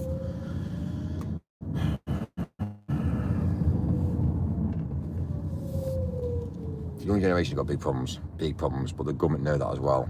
And honestly, the government don't care. 3 or 4 generations down, people will own nothing. There'll be no houses. Everyone will be on renting. Everyone rent. Everyone will actually own nothing. The only thing you'll own is just basically what you're wearing. And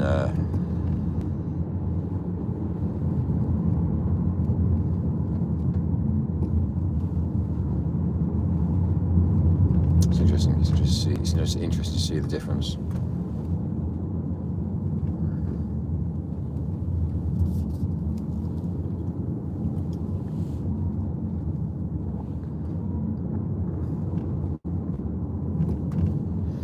One thing I will say about the world is understand who you're dealing with.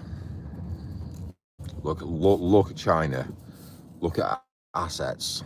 Look at the things that you can use to make money. Remember back in the day when you had like factory workers who owned nothing and those as peasants? Unfortunately, that's how I see it. That's how I see it, and I think people don't. It's a shame because people I don't think understand.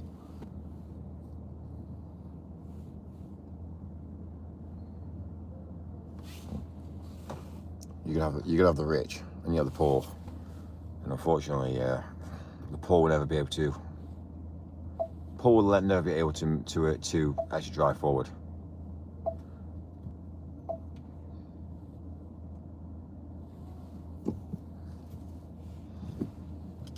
Again, it's all that mindset.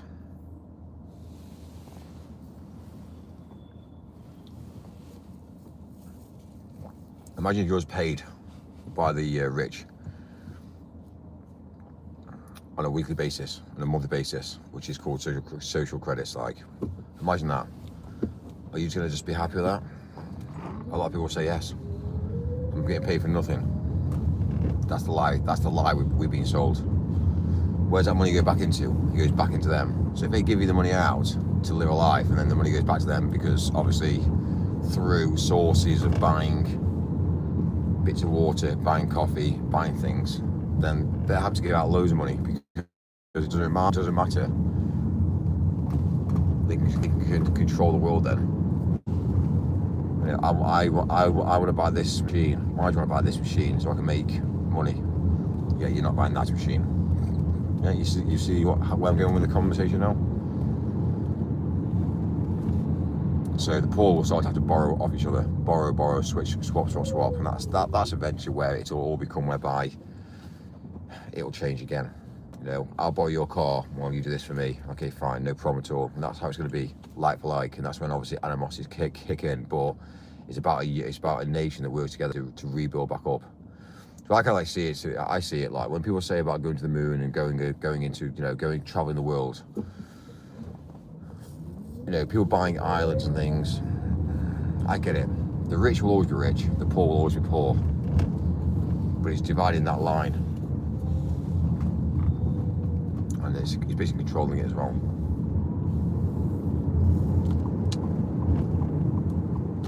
There's areas of the world and the planet that you can't go to. Because they've just taken it off boundaries. They've taken it off borders. You can't get to it.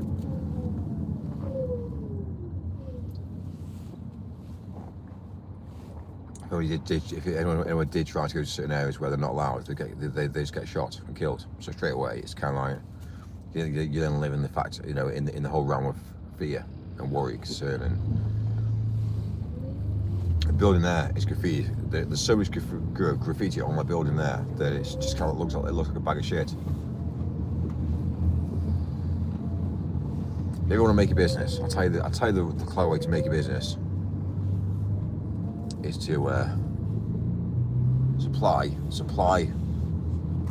the assets to damage for the other you to come and fix it. If you have that concept in your mind at any one point, that's how every business works. Make people hungry, then they'll buy food. Make people thirsty. I see a lot in hotels, for instance. Hotels, they've got aircon and dry aircon.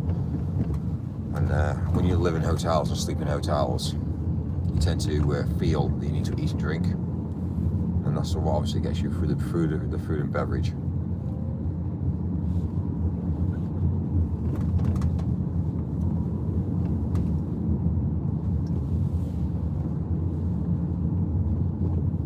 So we use McDonald's here. Go to McDonald's because you're hungry. Yeah, golden arches. Oh, McDonald's. Go to McDonald's, you eat a burger. You get so much sugar inside you that you feel amazing, which is basically classed as the sugar rush. But actually, to be fair with you, within about half an hour or an hour after you've eaten, you're hungry again. So it's like, it's interesting. It is interesting because it tastes amazing. You want it more and more. It's like sweets.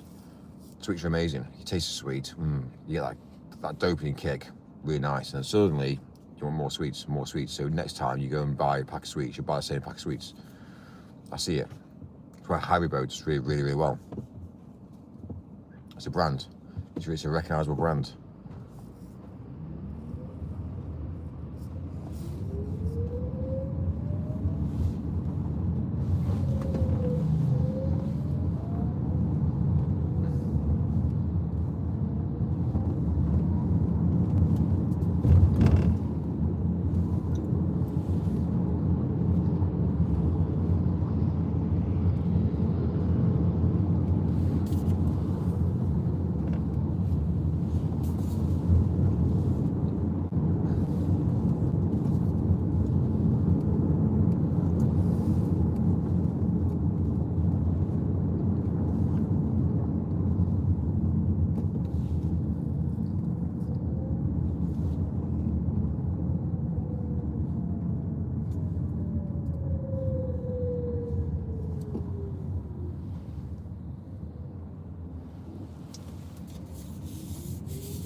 we've got basically about an hour and 6 minutes to get back to the hotel now, which means we're going to miss breakfast.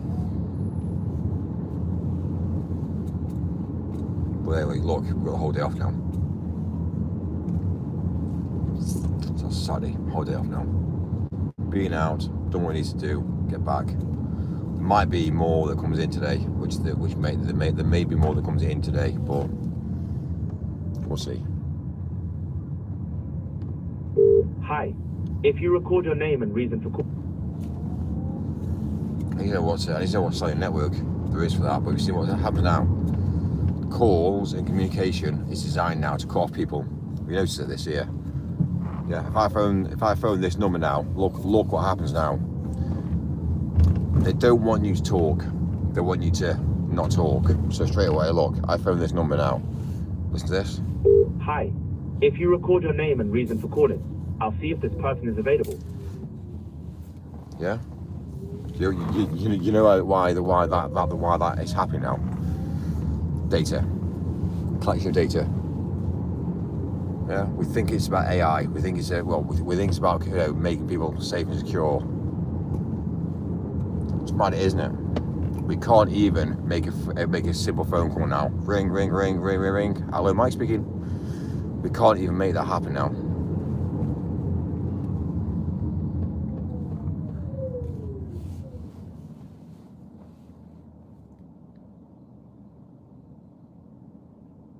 The problem is with the world, everything to me now is so planned, it's so programmable. And now I'm starting to now realise now that they've always said that they always say that humans have gone from here to here, which is where we are now in the realm. I strongly believe now, seeing humanity as a whole and seeing the way the world is, that this has been going on for years and decades. Like, I don't believe this is kind of like one of those things that just happens to be like now this minute. Evolution's grown from here, and we've gone from the Middle Ages all up to here. Like, I think humans have been around for more than what they let on to be. I think humans have been around for decades and decades and decades, probably over, maybe 34 million years. I think this is a whole scam.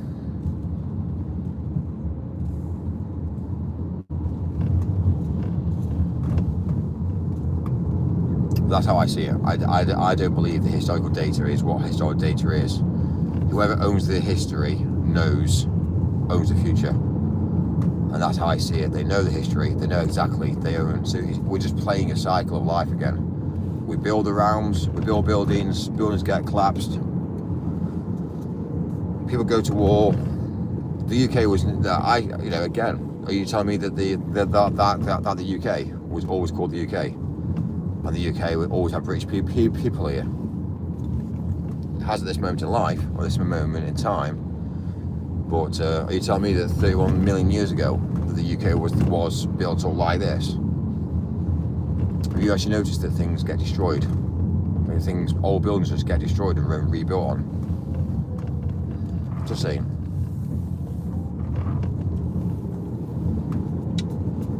So when you look at the realm that we live in on planet Earth today, we're now on a descent. We are now going down on a descent now to trash the world. The Western world will now be trashed. And that's how I see it. That's how I see it now. And the problem you've got with all this now is the fact that, does anybody actually care? If you ask somebody now how long humans have been on planet Earth for, and they'll say, oh, we've been here, what? Well, for what we know, 2,000 years. But actually, before the 2,000 years, what it was like, again, people that don't really care. Oh, well, I was born. I've been here for X amount of years. I've had sex. I've had kids. Don't really care. I'm going to die one day. Imagine if you would take a pill that reverses aging, that you never die. Imagine that. Because they always say the weak will always die out and the strongest will always fight. They always say that. Do you think there's some truth in it? Just hypothetically. I think Charlie Kirk was bang on. This war in Iran could not have happened if Charlie Kirk was around. He was killed before the war happened. There's a reason why. He was taken out. He knew too much about civilization. He knew too much about humanity. He had educated himself to a level whereby he knew the truth about the world.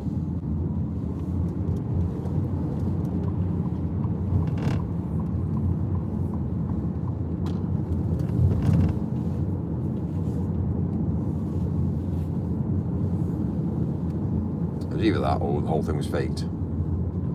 He's now living. He was either very successful in the world, which he was, and he was taken out, and now he's got to live in a better world, in a different realm, because of he basically mastered the art of living life. Just maybe, like without saying too much. Charlie Kirk mastered the art of living on planet Earth. So when I say we've been sold a lie, think about it. He knew too much. He was intelligent. He knew too much.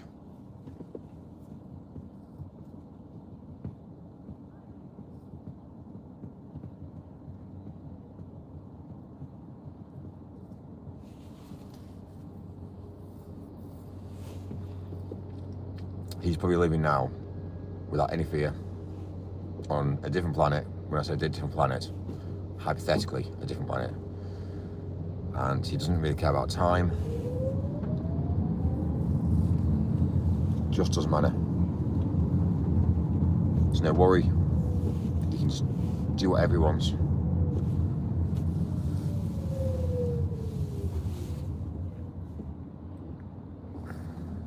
You have to understand the world's a game. You understand the world's a game. Imagine when you play a game and you failed at life, it comes up with game over, yeah? You understand the whole idea of games, game over. When you've finished, you've achieved, it comes up with congratulations, you've completed civilization, you've completed the world, you've basically conquered, yeah? You see my point of view now, how life actually works compared to the realm that we are taught and we think we're playing. In this world today, you have to be exponential. You have to be better than everybody else. You have to have achieved for people to understand and notice you, to say, right, okay. So the weak will always die out. The rich will always get richer. If that does not say it all, then I'm sorry, but think I'm mental, think I'm mad, but you have to become rich, you have to become wealthy to basically set a precedence to say, this is who I am.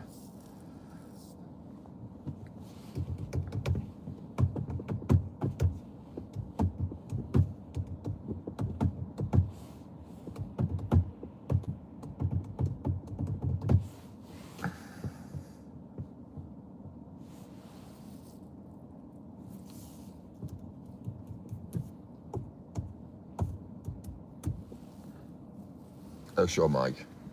This is the thing, you see. It's mad, isn't it? I just find it hilarious, the fact that people just don't understand. Whatever I say, people go against. I'm giving you an alternative way of thinking. Yeah, an alternative way of thinking.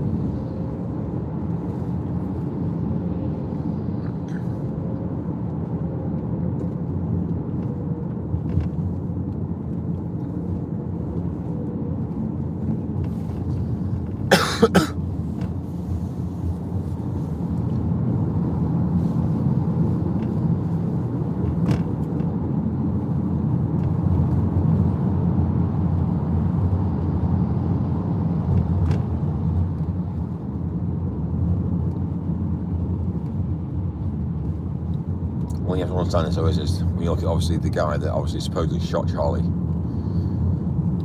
he was a dropout.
again, that's interesting. So a phone call comes in. So I've sent a payment link over via message over to obviously somebody else. Now, they are on 3, which is their phone, but they're on the Wi-Fi network. So they can't open the link up. So I said to them, just drop off the Wi-Fi network sec. Open the link up. Still can't connect. So when we're saying about life being restricted to certain people, this is how I see it. We are being restricted. And you know, I've now got to go down the route now of adding a contact to my handset now. So add.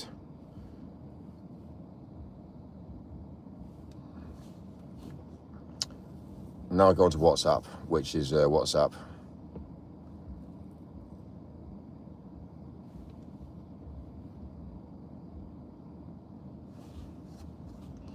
Again, it's not even saved yet. I can't even see it through WhatsApp for now.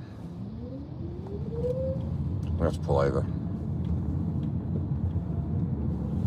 And these are things I think we need to be aware of as well, because it really fucks me off the fact that, unfortunately, this has never really been. This to me was never a problem, because I've become very wealthy. I'm not dealing with the poor, and unfortunately, to understand the difference between the rich and the poor, we are being pulled apart. So I can no longer do what I should be able to do with the poor. And the reason being is they don't want the poor to ever become rich. So I can be honest and tell you the truth. If you don't believe me, that's fine. But there is an understanding that the rich will get richer, the poor will get poorer. So again, I can no longer. Let me try again.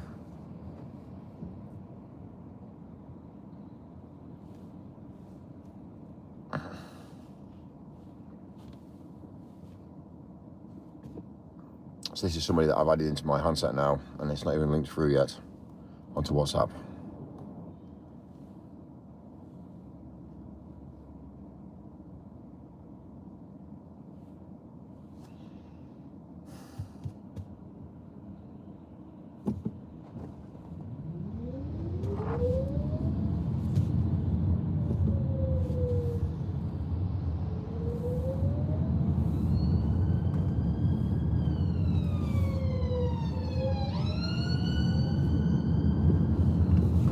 Millionaire. I need to get off like the main roads. We're currently traveling through red routes at the moment. So the issue with red routes is red routes are like monitored on a mass scale. So if you are seen to have pulled over, you see there's a red route there. But again, it's got a sign there.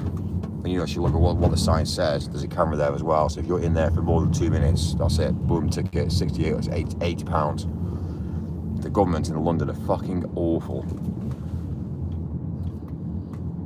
Right, there's a space here. See, this now says loading. Right, so loading 10 minutes. This is my limit, 10 minutes for loading. We're still on a red route here now, but remember, I'll tell you the truth. There's a camera right behind me. And if I'm now positioned here for more than 10 minutes, I get a ticket through the post. It's fucked. The world we live in is fucked, I tell you. Right, so this is a guy that's supposed to be on WhatsApp. Is he on WhatsApp? Let me change the name to something that's not numbers. Let me see if that makes any difference.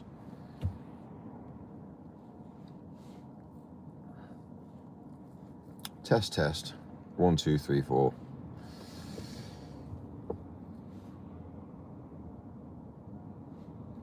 Okay, WhatsApp.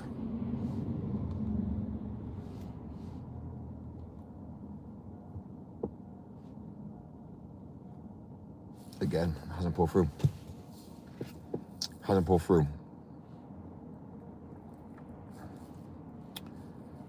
Edit. See, this is whereby I start to think now about life being a bit more difficult. Like, it just doesn't work. Nothing works.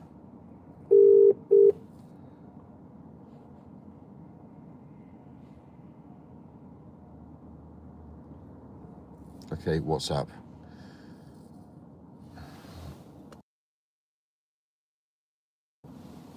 Call came in, call dropped out.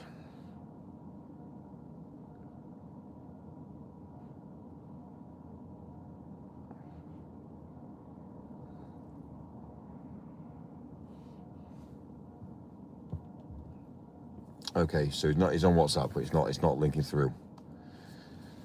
Okay, thank you.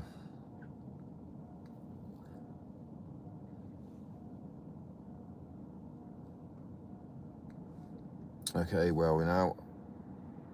Message. Copy. We'll send the link through, which is link now sent through. And also, we'll now open the link up now, and we'll do a screen grab of the link as well, because, again,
it's just like, as human beings, we are so thick, I tell you.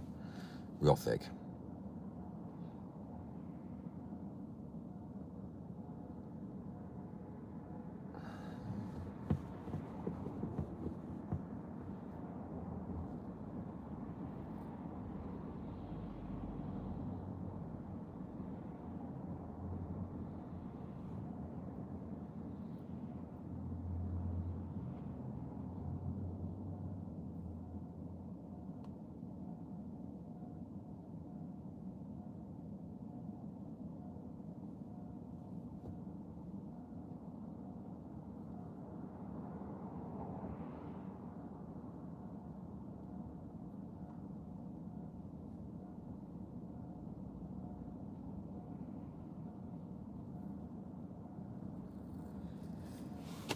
Right, done. Right, 10 minutes we need to leave again.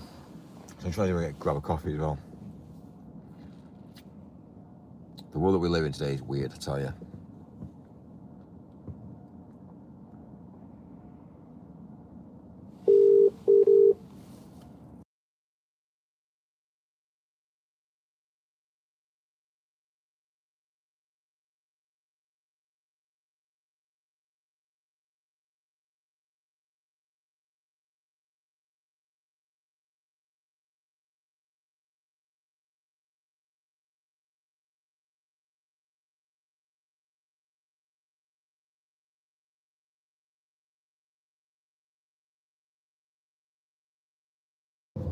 Right, awesome. So straight away, bank details.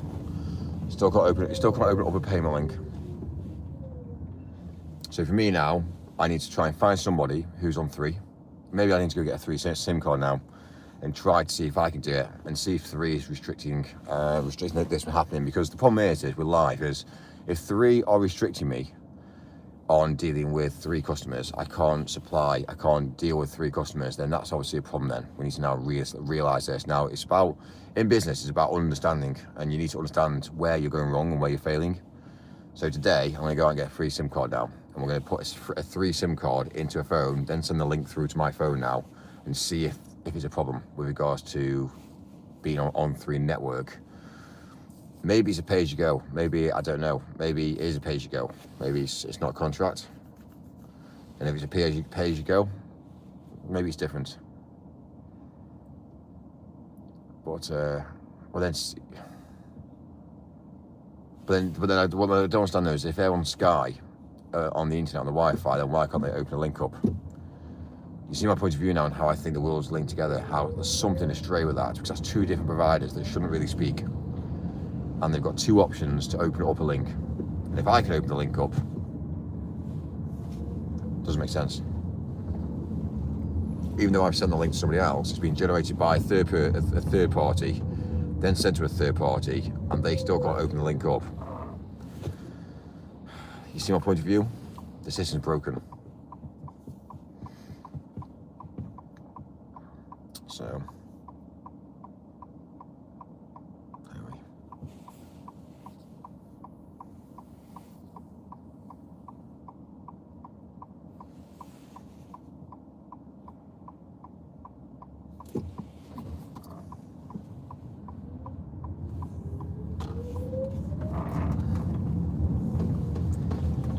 We're 47 miles away, 49%. And we've got 41 minutes to go for 10 miles. 41 minutes to go for 10 miles. That's on Google. I must admit, having an electric vehicle now, I've started to really understand how an electric actually works. There you go. Payment received.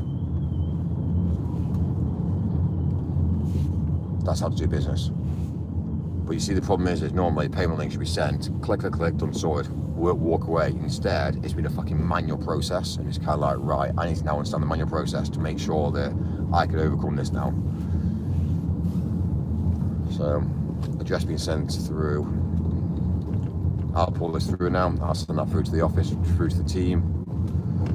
And the thing about calls coming into me, it's a rarity that I get calls coming through to me. The only time that I ever get calls coming through to me is when the office has calls already. Basically, the way it works is calls for me get stacked.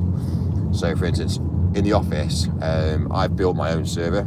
It's actually cloud-based as well. We've got a server in the office that basically takes a trunk. It's a trunk, basically, that basically says, it's basically like a trunk VoIP system. So the way it works is whatever happens on planet Earth is obviously, again, hypothetically in the cloud, but technically it's not. So whatever happens here works on a remote server on the global network. So if this crashes, that takes over. And if that crashes, this takes over. So straight away, I can never ever have calls that I don't receive. The good thing is, as well, is that the server that I've got, it's linked with me, and I bought it. I bought the asset to run the server as the server runs. Again, see, I've got another address here. So again, I need to pull it over. So the whole idea is we stack calls. So whenever you phone in, we stack calls. So it basically allows us to allow them to be sent out to multiple rings. So whenever a phone call comes in, it rings multiple handsets, and it's a first come first serve service. So the first person that picks up is the one that takes the call. Obviously the server's recording as well. We've actually got a NAS drive linked to that as well, which is again a cloned NAS drive, external as well. So every single phone call is being recorded. Every single phone call is being listened to and also put into words. And there's also not only words, but there's also words that are said that alert me to what's being said as well. So there's certain words. If someone uses the word fuck, or somebody feels that they're not being looked after, then that'll get flagged to me.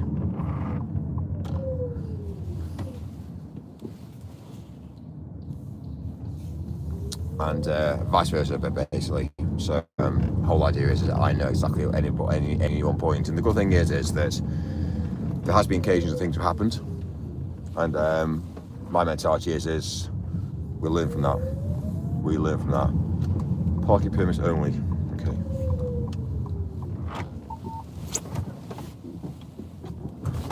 But we don't really get those. We don't really get those issues now, which means that we've been better. So, right, message sent through. Copy. Team.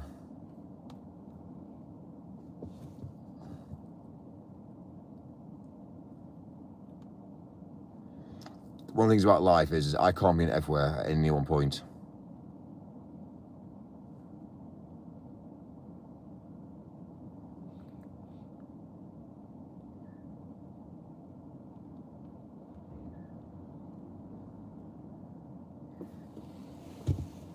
I can't be everywhere in the world today.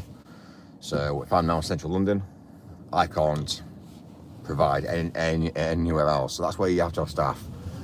And the staff need to be trustworthy, and people need to be looked after as well. Because again, it's one of those things, you can't ever grow if it's just you. So you have to be able to trust people, but also have to have that understanding that when things have to happen, they have to happen. So for instance, like today, I've taken a phone call there. Normally, I don't take phone calls. But however, there's a lot of phone calls coming in today, hence why to have people waiting on the phone, I'm kind of like the last resort. So I put everyone's number in that rings first. If they miss the call within a certain amount of time, it comes through to me. The end user who's phoning in doesn't know that that obviously it's come through to me. They don't understand that there's been a missed call, but all they want to do is have somebody that answers. Message has come back through. Message has come back through now, and message comes back and says, no problem at all. So that to me is how we operate in the world today, and that's trust. That's trust.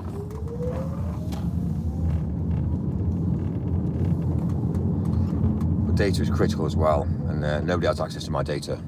We're very, very enclosed. So whatever data you give me never, ever, ever gets mentioned. It never gets. It's data that I've got, and it's data that we retain and keep. And again, that's fine when you're small and you're wanting to provide a great service and build and build and build, but eventually you get to a level in life whereby you bring in a large amount of money and people phone you and say, Mike, we want to buy you out, or we want to buy half your business. And that's when they start to take access to data, which again, you see my point of view, everyone has a meaning in life. They start small, they build and build and build, and what they set out to do originally is what they set out to do, to provide a service, to be successful. But eventually it gets too big, and eventually you get bought out, and systems change, and systems become complex, and systems become whereby it's all about profit, and then that's when customer service starts to drop down. So I see it on a mass scale with companies. I see it. I have to phone a company and get a shit service. So the person that I tried to phone earlier on that says basically, yeah, please tell me your name and why you're calling, is 3, and now I know that. So do I get 3 SIM card now and try that? Phone my own number? Is that what's happening on all 3 devices now? I just don't know. Just maybe so. Maybe just maybe not. Maybe he has answer phone set up on his phone. Maybe that's set up for an answer phone, so you think you're going through, but actually you're not. It's kind of like that. Maybe that is the answer phone. I don't know. Instead of calling it, hello, this person can't be available right now, please leave a message. Maybe that is the new Monday to leave a message. Just maybe. So just tried to phone him and it didn't go through. So, I don't know, let's try and phone him again. Let's see if he goes through now. Maybe he was on the phone. Maybe he couldn't take the call.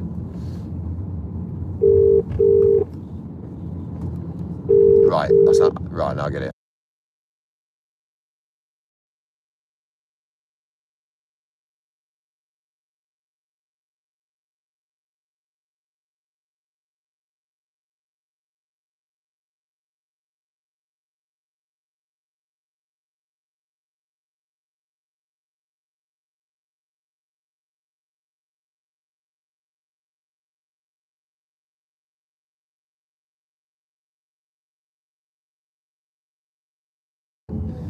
Right, okay, fine. Well, that's that sorted out. So when everybody ever goes down the route having that, hello, please you leave your name and a quick brief message to why you're calling.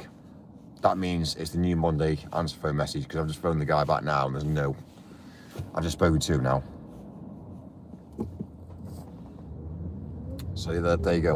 We've learned something new today about civilization, how life is adapting and molding and changing. So now when I now get that, I'll know that they're on the phone now. So for instance now, if I wanted to realise now if a number's active, I could create a server. A server could automatically phone out thousands of numbers, it doesn't really matter to me, but I could basically say any number I want to phone, I can phone. And I could work out very quickly which numbers are active, which numbers are unactive, and I could work out which ones are active. And the server would automatically phone. Once the server hears that, it will be like that's an active number. And again, it's all about data. So if my number ends in, let's say 541, then there's gonna be another number ending in 542, 543, 544, 5. So you really got to run through a systematical, logical way to realise which numbers are live and active, to realise, okay, fine. And it doesn't take that long. And if you get them added to a Google Google Calendar, a Google Contacts. You can then pull them through to your handset. So if you create a server that runs through, that basically adds every single person's number into a CSV file, for instance, then that CSV file then gets uploaded to Google Contacts automatically, then technically you everyone's number in the world, because she's going to create a server that's adding contacts to your phone automatically. The next minute you got a whole contact list there that you go down the route, going to WhatsApp, and you scroll down and you see everyone's picture. So then you start to work out if everyone's male or female. It's mental, isn't it? The amount of information we give away these days. Madness. Then once you've got a picture, you kind of like work out which people are young and which people are old. So you start to categorise them into two things. And then when you start to categorise them into two things, then you start to categorise them into three things and four things, and you start to work out how old people are.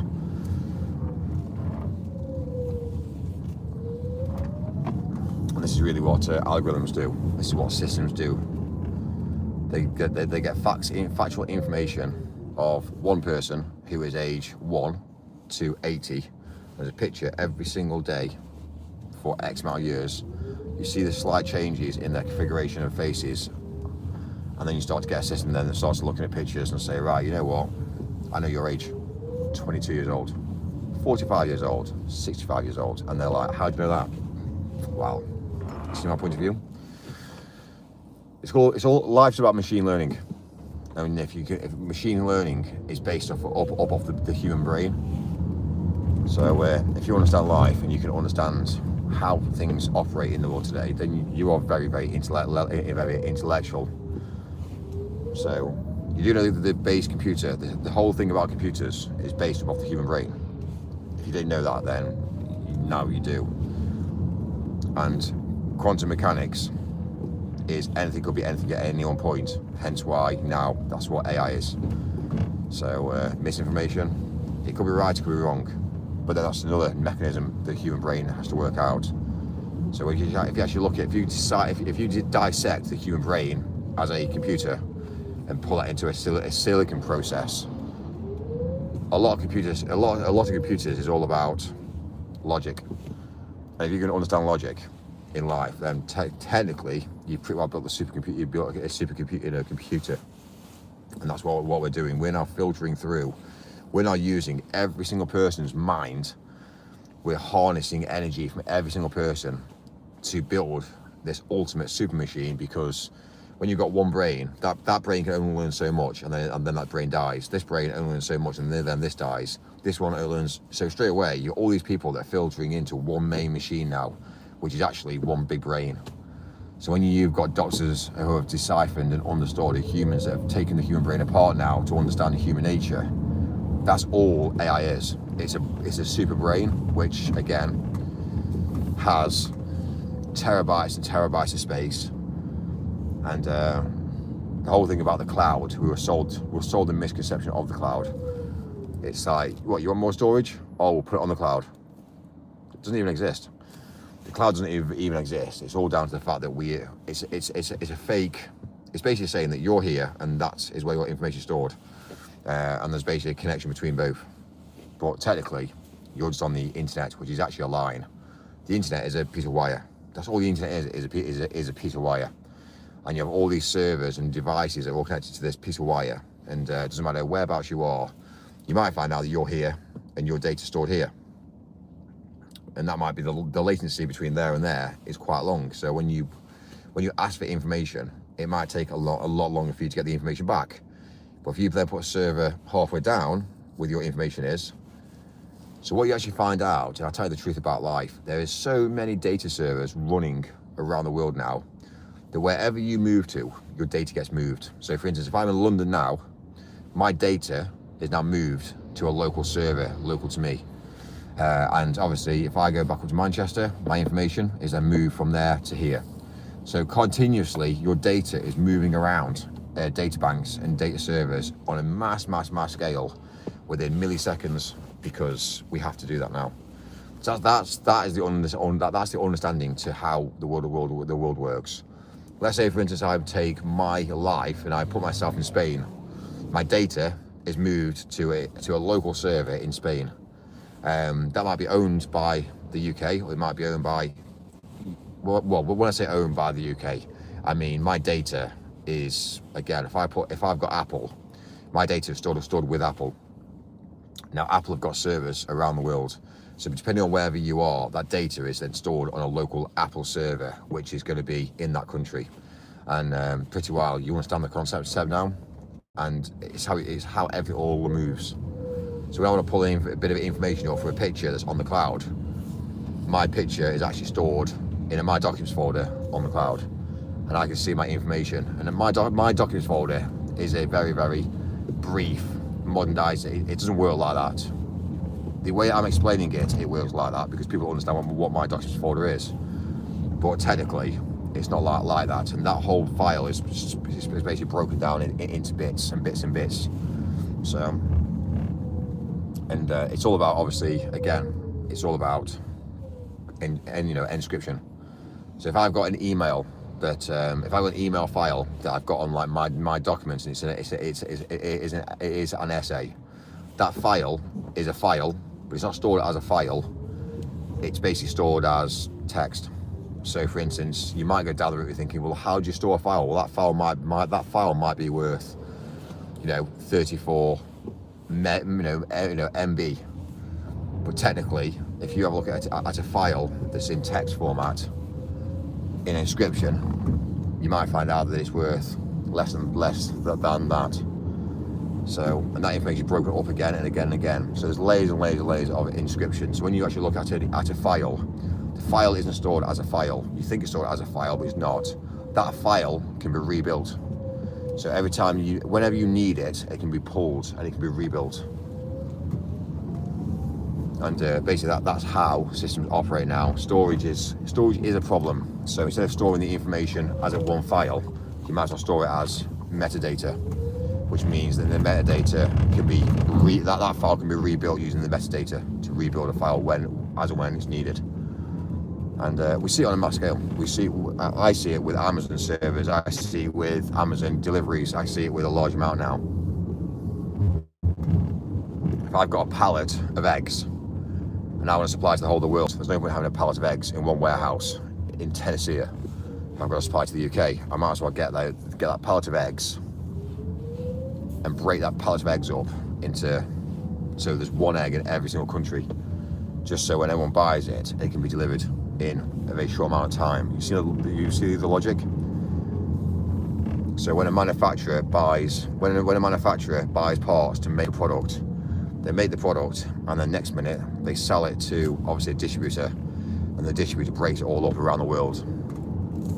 So that product is basically local in that country.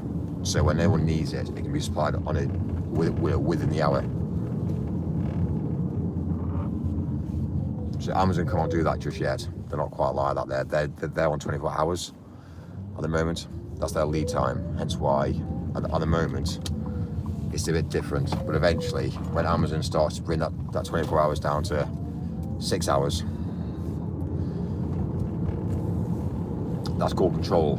Amazon have taken control of the stock market, of a physical asset, and that's why Amazon will take over. Like, end of story. It's physically impossible for them not to, because they've got the infrastructure in place. But other people are leveling up against Amazon as well. So for instance, that's why you have multiple companies that are all doing really well together, because they understand the concept. Amazon was the first. Well, when I say the first, they were and they weren't. But behind the scenes, it's AliExpress. Like who are they? And do they work together? Hypothetically, they say they don't, but to be fair with you, I think they probably do. Personally, I think the elites all will work together to take the mass understanding that nobody from the poor can level up. Because if you all think that everyone's all separate, then everyone has an equal right, and that's not what the elites want. The elites don't want to have anybody who is better than Amazon. So think about it. If they can match and align with each other and say, look, we've got the market here. We're not in competition. Let's work together. Let's make sure that nobody else who's lower than us can take our market. Then straight away, we work together. And it's the same mentality with most businesses now. You see, there's been times now whereby You know, I've dropped in a few messages to people to say, look, I'll buy you out.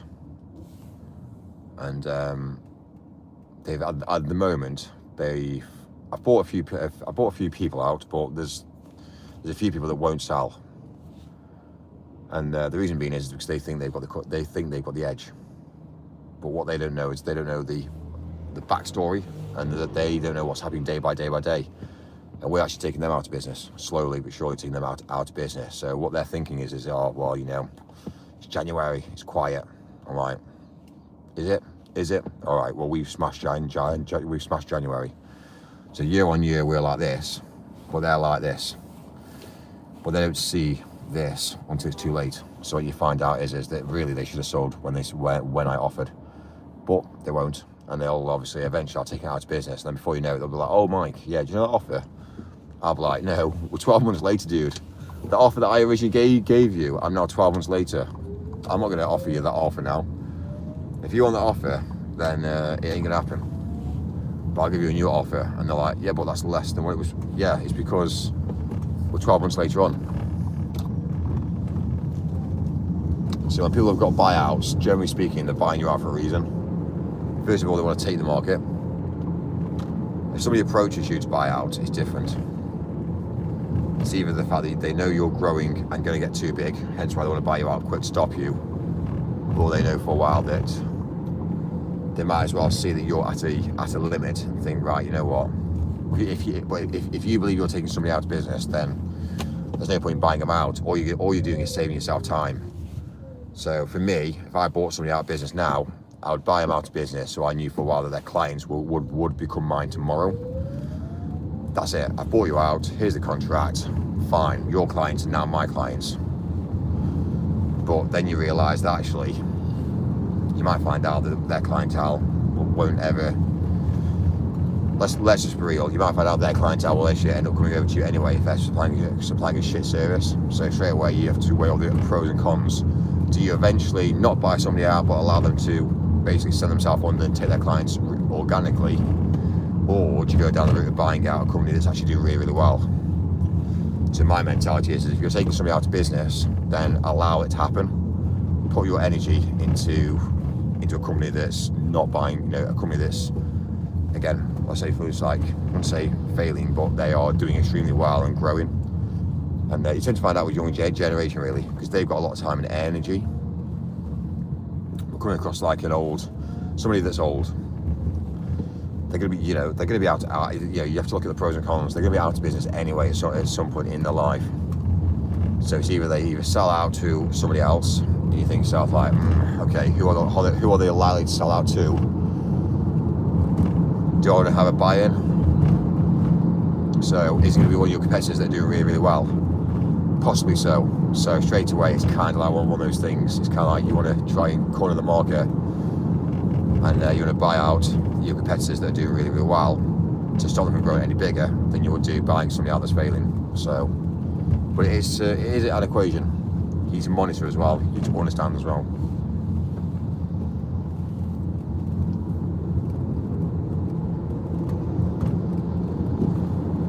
But I'll tell you the truth about life and business. It's fucking hard work. It's never easy. Obviously, I've been in business all my life, and still now, I don't know everything, but I've got a very, very good understanding.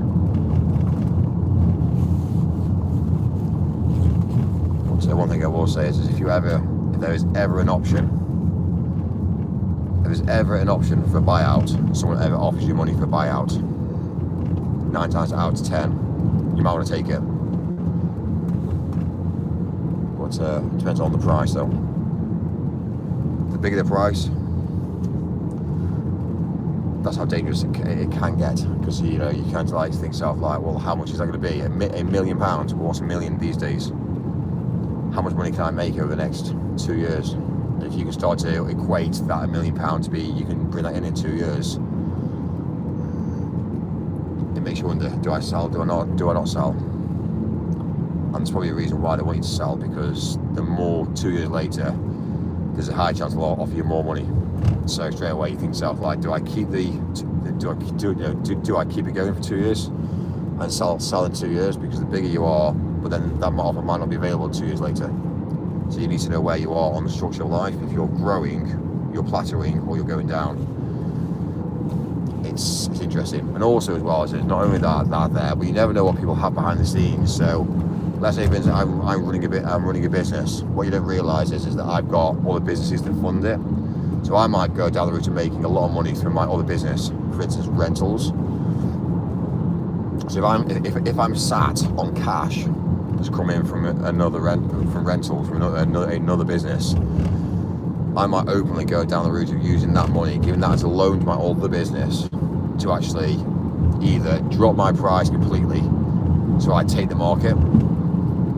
I might do that for 2 years, which then means then they have to drop their pricing. But I supply a better service as well, so straight away you've got to look at the big picture. So if I drop that for 2 years, I'm going to take all their clientele because I'm cheaper. I might do 2 years of a loss, but that's going to really damage somebody else's income. So it's not easy. It's really not easy. But then once they're out of business, you take it out of business. Why would I buy from you when actually your service is? So you see what I'm saying now? It's not easy. It's a difficult game. Once they're out of business, we can increase our price again. And they'll be like, right, so you did that to get us out of business. I'll tell you the clever way to make money these days. I'll tell you the clever way to make money is connecting people together. You don't own nothing.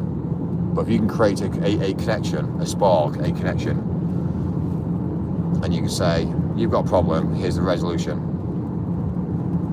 then straight away, because again, life is about problem resolution. That's what life is. Business is that. The whole concept of life is a problem versus a solution.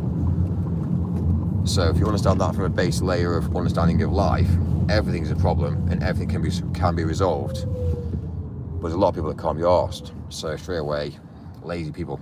So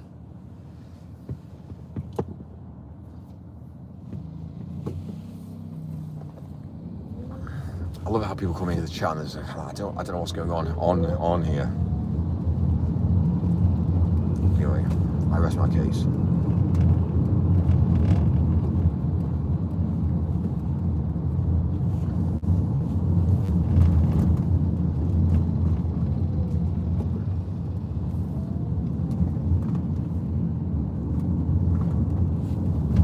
There's 30 miles left. And we got 4.7. So I probably spent today £15 on. I have to spend £15 on electric. That's what I spent. So working in a city, like I've just done today, in a city, I've basically spent £15 on travel. That's it. So it's interesting. If you're driving an electric vehicle in a city, it's different. But if you're driving a vehicle, also as well as this, I'm currently at a hotel with a supercharger. So for me, I just basically go to the hotel now, smash in the supercharger, do a payment, walk away and leave it. The only thing that really kills me the most is this is what really fucks me off about these superchargers. We haven't quite understood it yet, but what happens is, if you go to, I shouldn't say this, but if you go to any car that's got a supercharger, if there is a button on the car, you can stop from charging. You go to bed at night thinking, you know what, put it on charge. It only takes one dickhead, to be unfair in the world today, to come along and just say, press that button. They can pretty well stop charging on 55. If they go around charge superchargers, they can turn them all off basically. And that's the only downside to what I think is in situ at the moment, people. So that means then that you can't leave your car unattended. Probably so. So if you think yourself you're on charge, I've got 1% left on my van. I then go and put it on a supercharger. I go to bed and leave it overnight, and some dickhead comes along 4 minutes later and stops the button from charging. So you wake up in the morning, no charge. It's kind of like brilliant. So yeah, that's the only downside to electric vehicles, I think, and what I've seen. Also, the miles aren't even there. You can't use electric vehicles across on motorways. You can't travel between cities, and this is definitely the new world order coming in, which they're going to put into place. They're going to stop you from travelling to different cities. They're going to make it so expensive. What I see and what I know is they're going to make it so expensive for you to travel, which means you can't travel. And the superchargers on motorways or halfway up the country between cities are going to be so expensive they're going to keep everybody locked to a city. So again, you think you've got freedom. You won't be able to go drive out in an electric vehicle out into the countryside because there's going to be no power charges there. So eventually, the countryside will become obsolete areas whereby you can't go. There eventually will be no-go areas, and they'll keep every single person consumed into a realm. So the people that live in London, living in apartments in London, remember this can't take place right now. It has to be done over decades. It has to be done over let's say generations, and you have to understand this as a thought process. If you change something now overnight, there's going to be a lot of backlash, and we see it. But if you can change things over 16 generations, this is why I think the world isn't what you think the world is. And I'll tell you the reason why. Because I believe that humans have been around for more than what they say. And it was only a conversation I had last night, actually, without saying too much. There's a conversation I had last night on the phone, or yesterday afternoon on the phone. So wisdom teeth. Again, I haven't quite done the research yet, but wisdom teeth were basically a concept to when we were cavemen, and we had bigger jaws, and we needed bigger jaws for chewing on meat. So that's what I've been told. And the reason why they have wisdom teeth taken out is because they're no longer needed. They're just basically a nuisance. So that's from the mental. Sorry, that's from the state. That's from the mental. I mean, that's from the mentality factor of somebody that works with teeth. But what are wisdom teeth? And some people don't even have them these days. That's what I've been told. I don't know how correct that is yet. But what you're just saying that randomly people have wisdom teeth now. So does that mean that now we just start to look at wisdom teeth now and thinking, right, okay, have you got wisdom teeth? So next time I'm going to go to the dentist next time and say, can you do an X-ray of my teeth, please? And can I have the X-ray just so I can see my wisdom teeth? And yeah, see if I've got wisdom teeth. And does that mean that I go to my parents then and say, Mum, Dad, have you got wisdom teeth? Just maybe, I don't know. Let's just say they had wisdom teeth. Okay, if they had wisdom teeth before they had me, and then now they haven't got wisdom teeth. Just maybe, and I don't know how hypothetically this is, but are you telling me that if you haven't got wisdom teeth, if you get them taken out, your brain tells you no longer got wisdom teeth? Does that mean then that obviously when you reproduce, does that mean then that obviously wisdom teeth are now becoming less of a thing now? And these are whole hypothetical. This is all like hypothetical, but you got to look at the logic behind it as well. So again, I'm going to check. I'm basically going to check for me. I'm obviously going to go around now looking at wisdom teeth now and seeing which people have wisdom teeth, which people don't have wisdom teeth, and if they've got kids, and if they have had kids, and did they have kids before they had wisdom teeth taken out, or do they have it after? Because you never know. You might find out that your body might turn up wisdom teeth. Now, if that shows that, then that just shows that your body, in a male and female, your DNA is changing day by day. So straight away, if you think about that, it makes a lot of logic in place. But anyway, we'll see.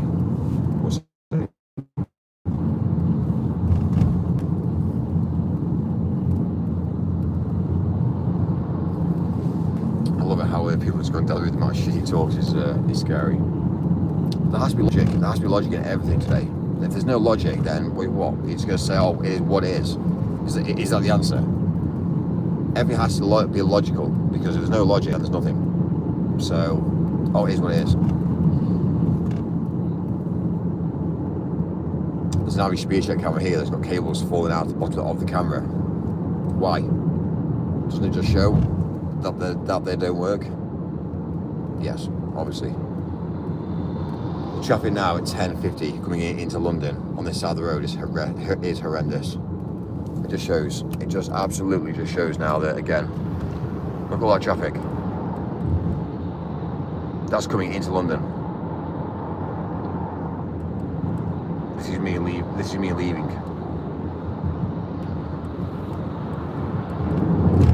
When I say about logic, you see what I'm saying about logic? Everything has to be logical.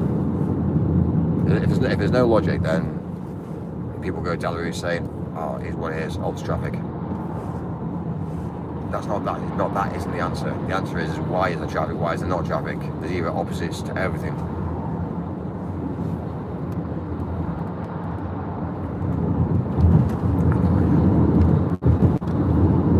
Right, back to the hotel. I'm going to be there after. Well, I'm going to be there after some breakfast now. So yeah, it's a shame, really. But one thing I will say about food as well is I don't believe that 3 meals a day is what a human needs. I think we're being today. I don't agree with a lot of the schooling mentality because a lot of teachers are average. They don't understand the world today. So what they'll do is they'll just teach what they've been taught themselves. That's how school teachers work. They educate themselves to be able to teach. And I don't believe that what they actually teach is sometimes right. But again, for instance, we all might say anything different is the question.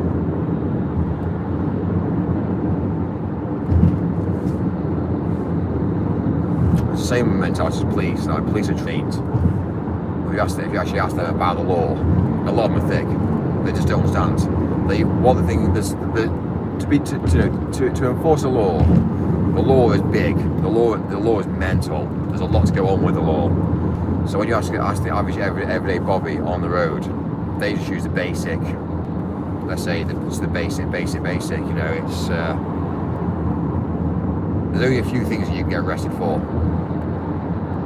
and a lot of them are used again more than others. But everything's all based on acts. This is an act. This is an act. This is an act. So really, when you look at obviously being arrested, you're going to be arrested for 3 or 4 things, and that's what they arrest you on. The problem is, that's all they're taught. So they'll arrest you on 4 or 5 things, but then that's all they know. And then when you actually find out that what you've been arrested for, there's then an investigation that goes on, and the next minute you can also get arrested and be incorporated in more than one act. So that's the understanding about the police force. All the police are designed for is to take people all the police are used for is to take people out of the public domain. And if they need to take somebody out of the public domain, they just get told. They get told, and that's it. You're being arrested. So that's it. You're being arrested. And anything after that is not the local body's decision. It's out of their control. But there are certain things that get said behind the scenes that if they need to take something out of society, they can just basically say a few things, and that's it. It's not even the word about being arrested. And this is obviously come from a police officer as well. They've said there's a few things that get said. If they need to take something out of civilization, they can arrest them on anything they want. And even if it's gross misconduct, it doesn't really matter at that point because they've been taken out of society. The reason I'm saying that is because there's a police car in front of me now. Yeah, it's mad. It's mad that the world that we actually live in.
Right, cool.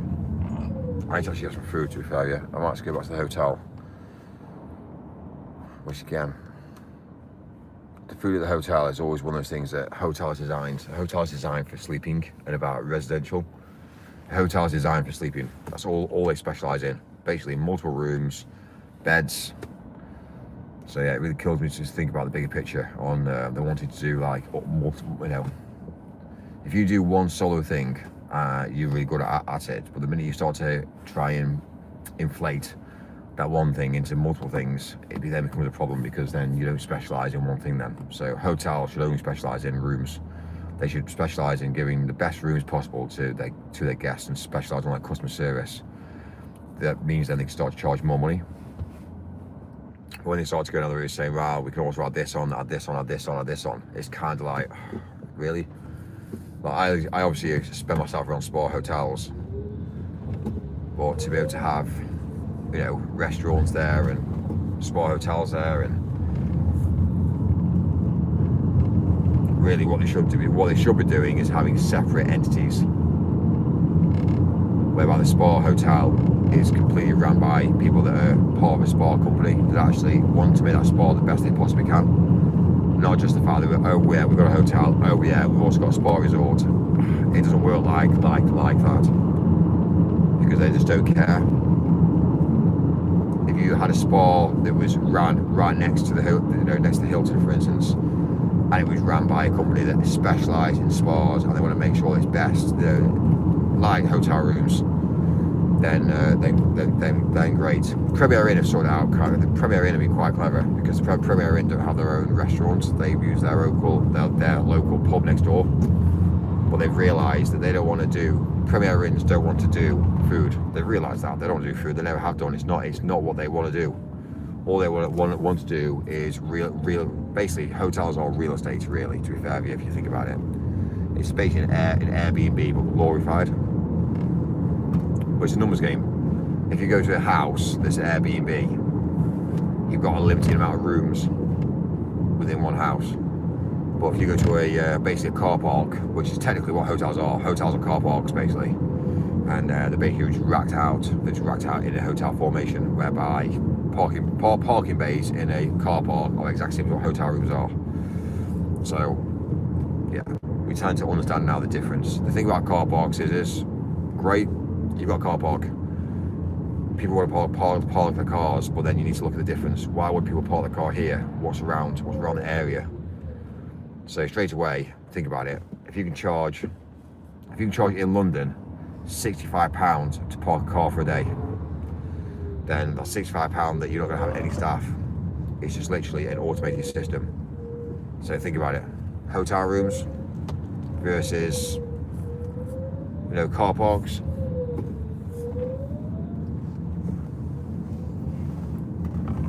You don't want to change any beds.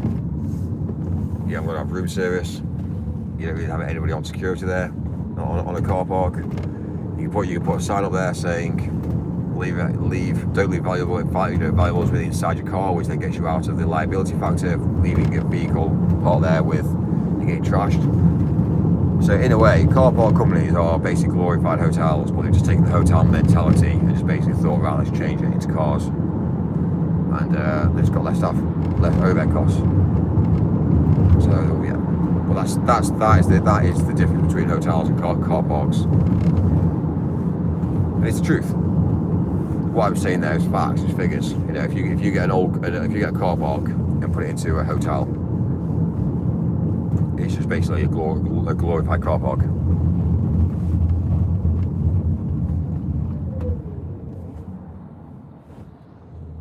Might go back and get just basically a bar menu, I think.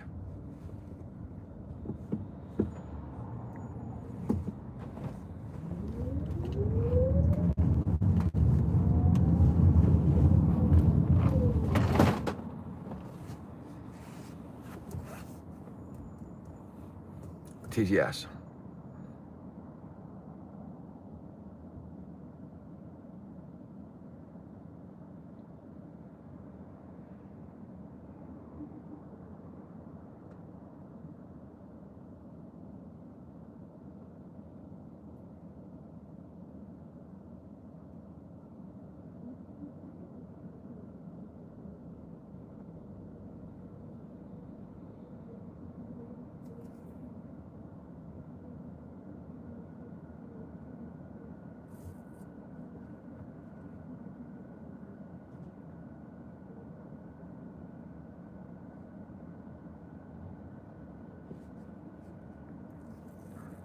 Wait till I get back to the hotel, like.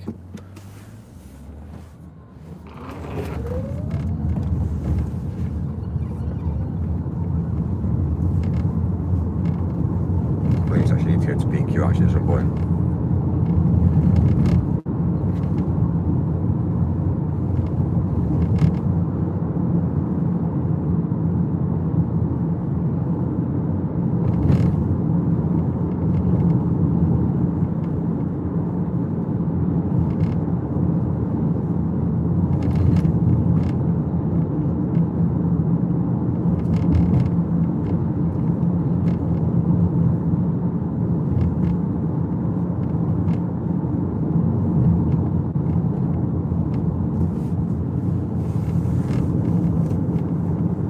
Anyway, I'm 3.4 miles away now, so I can kill the stream and I'll go live when I'm at the hotel.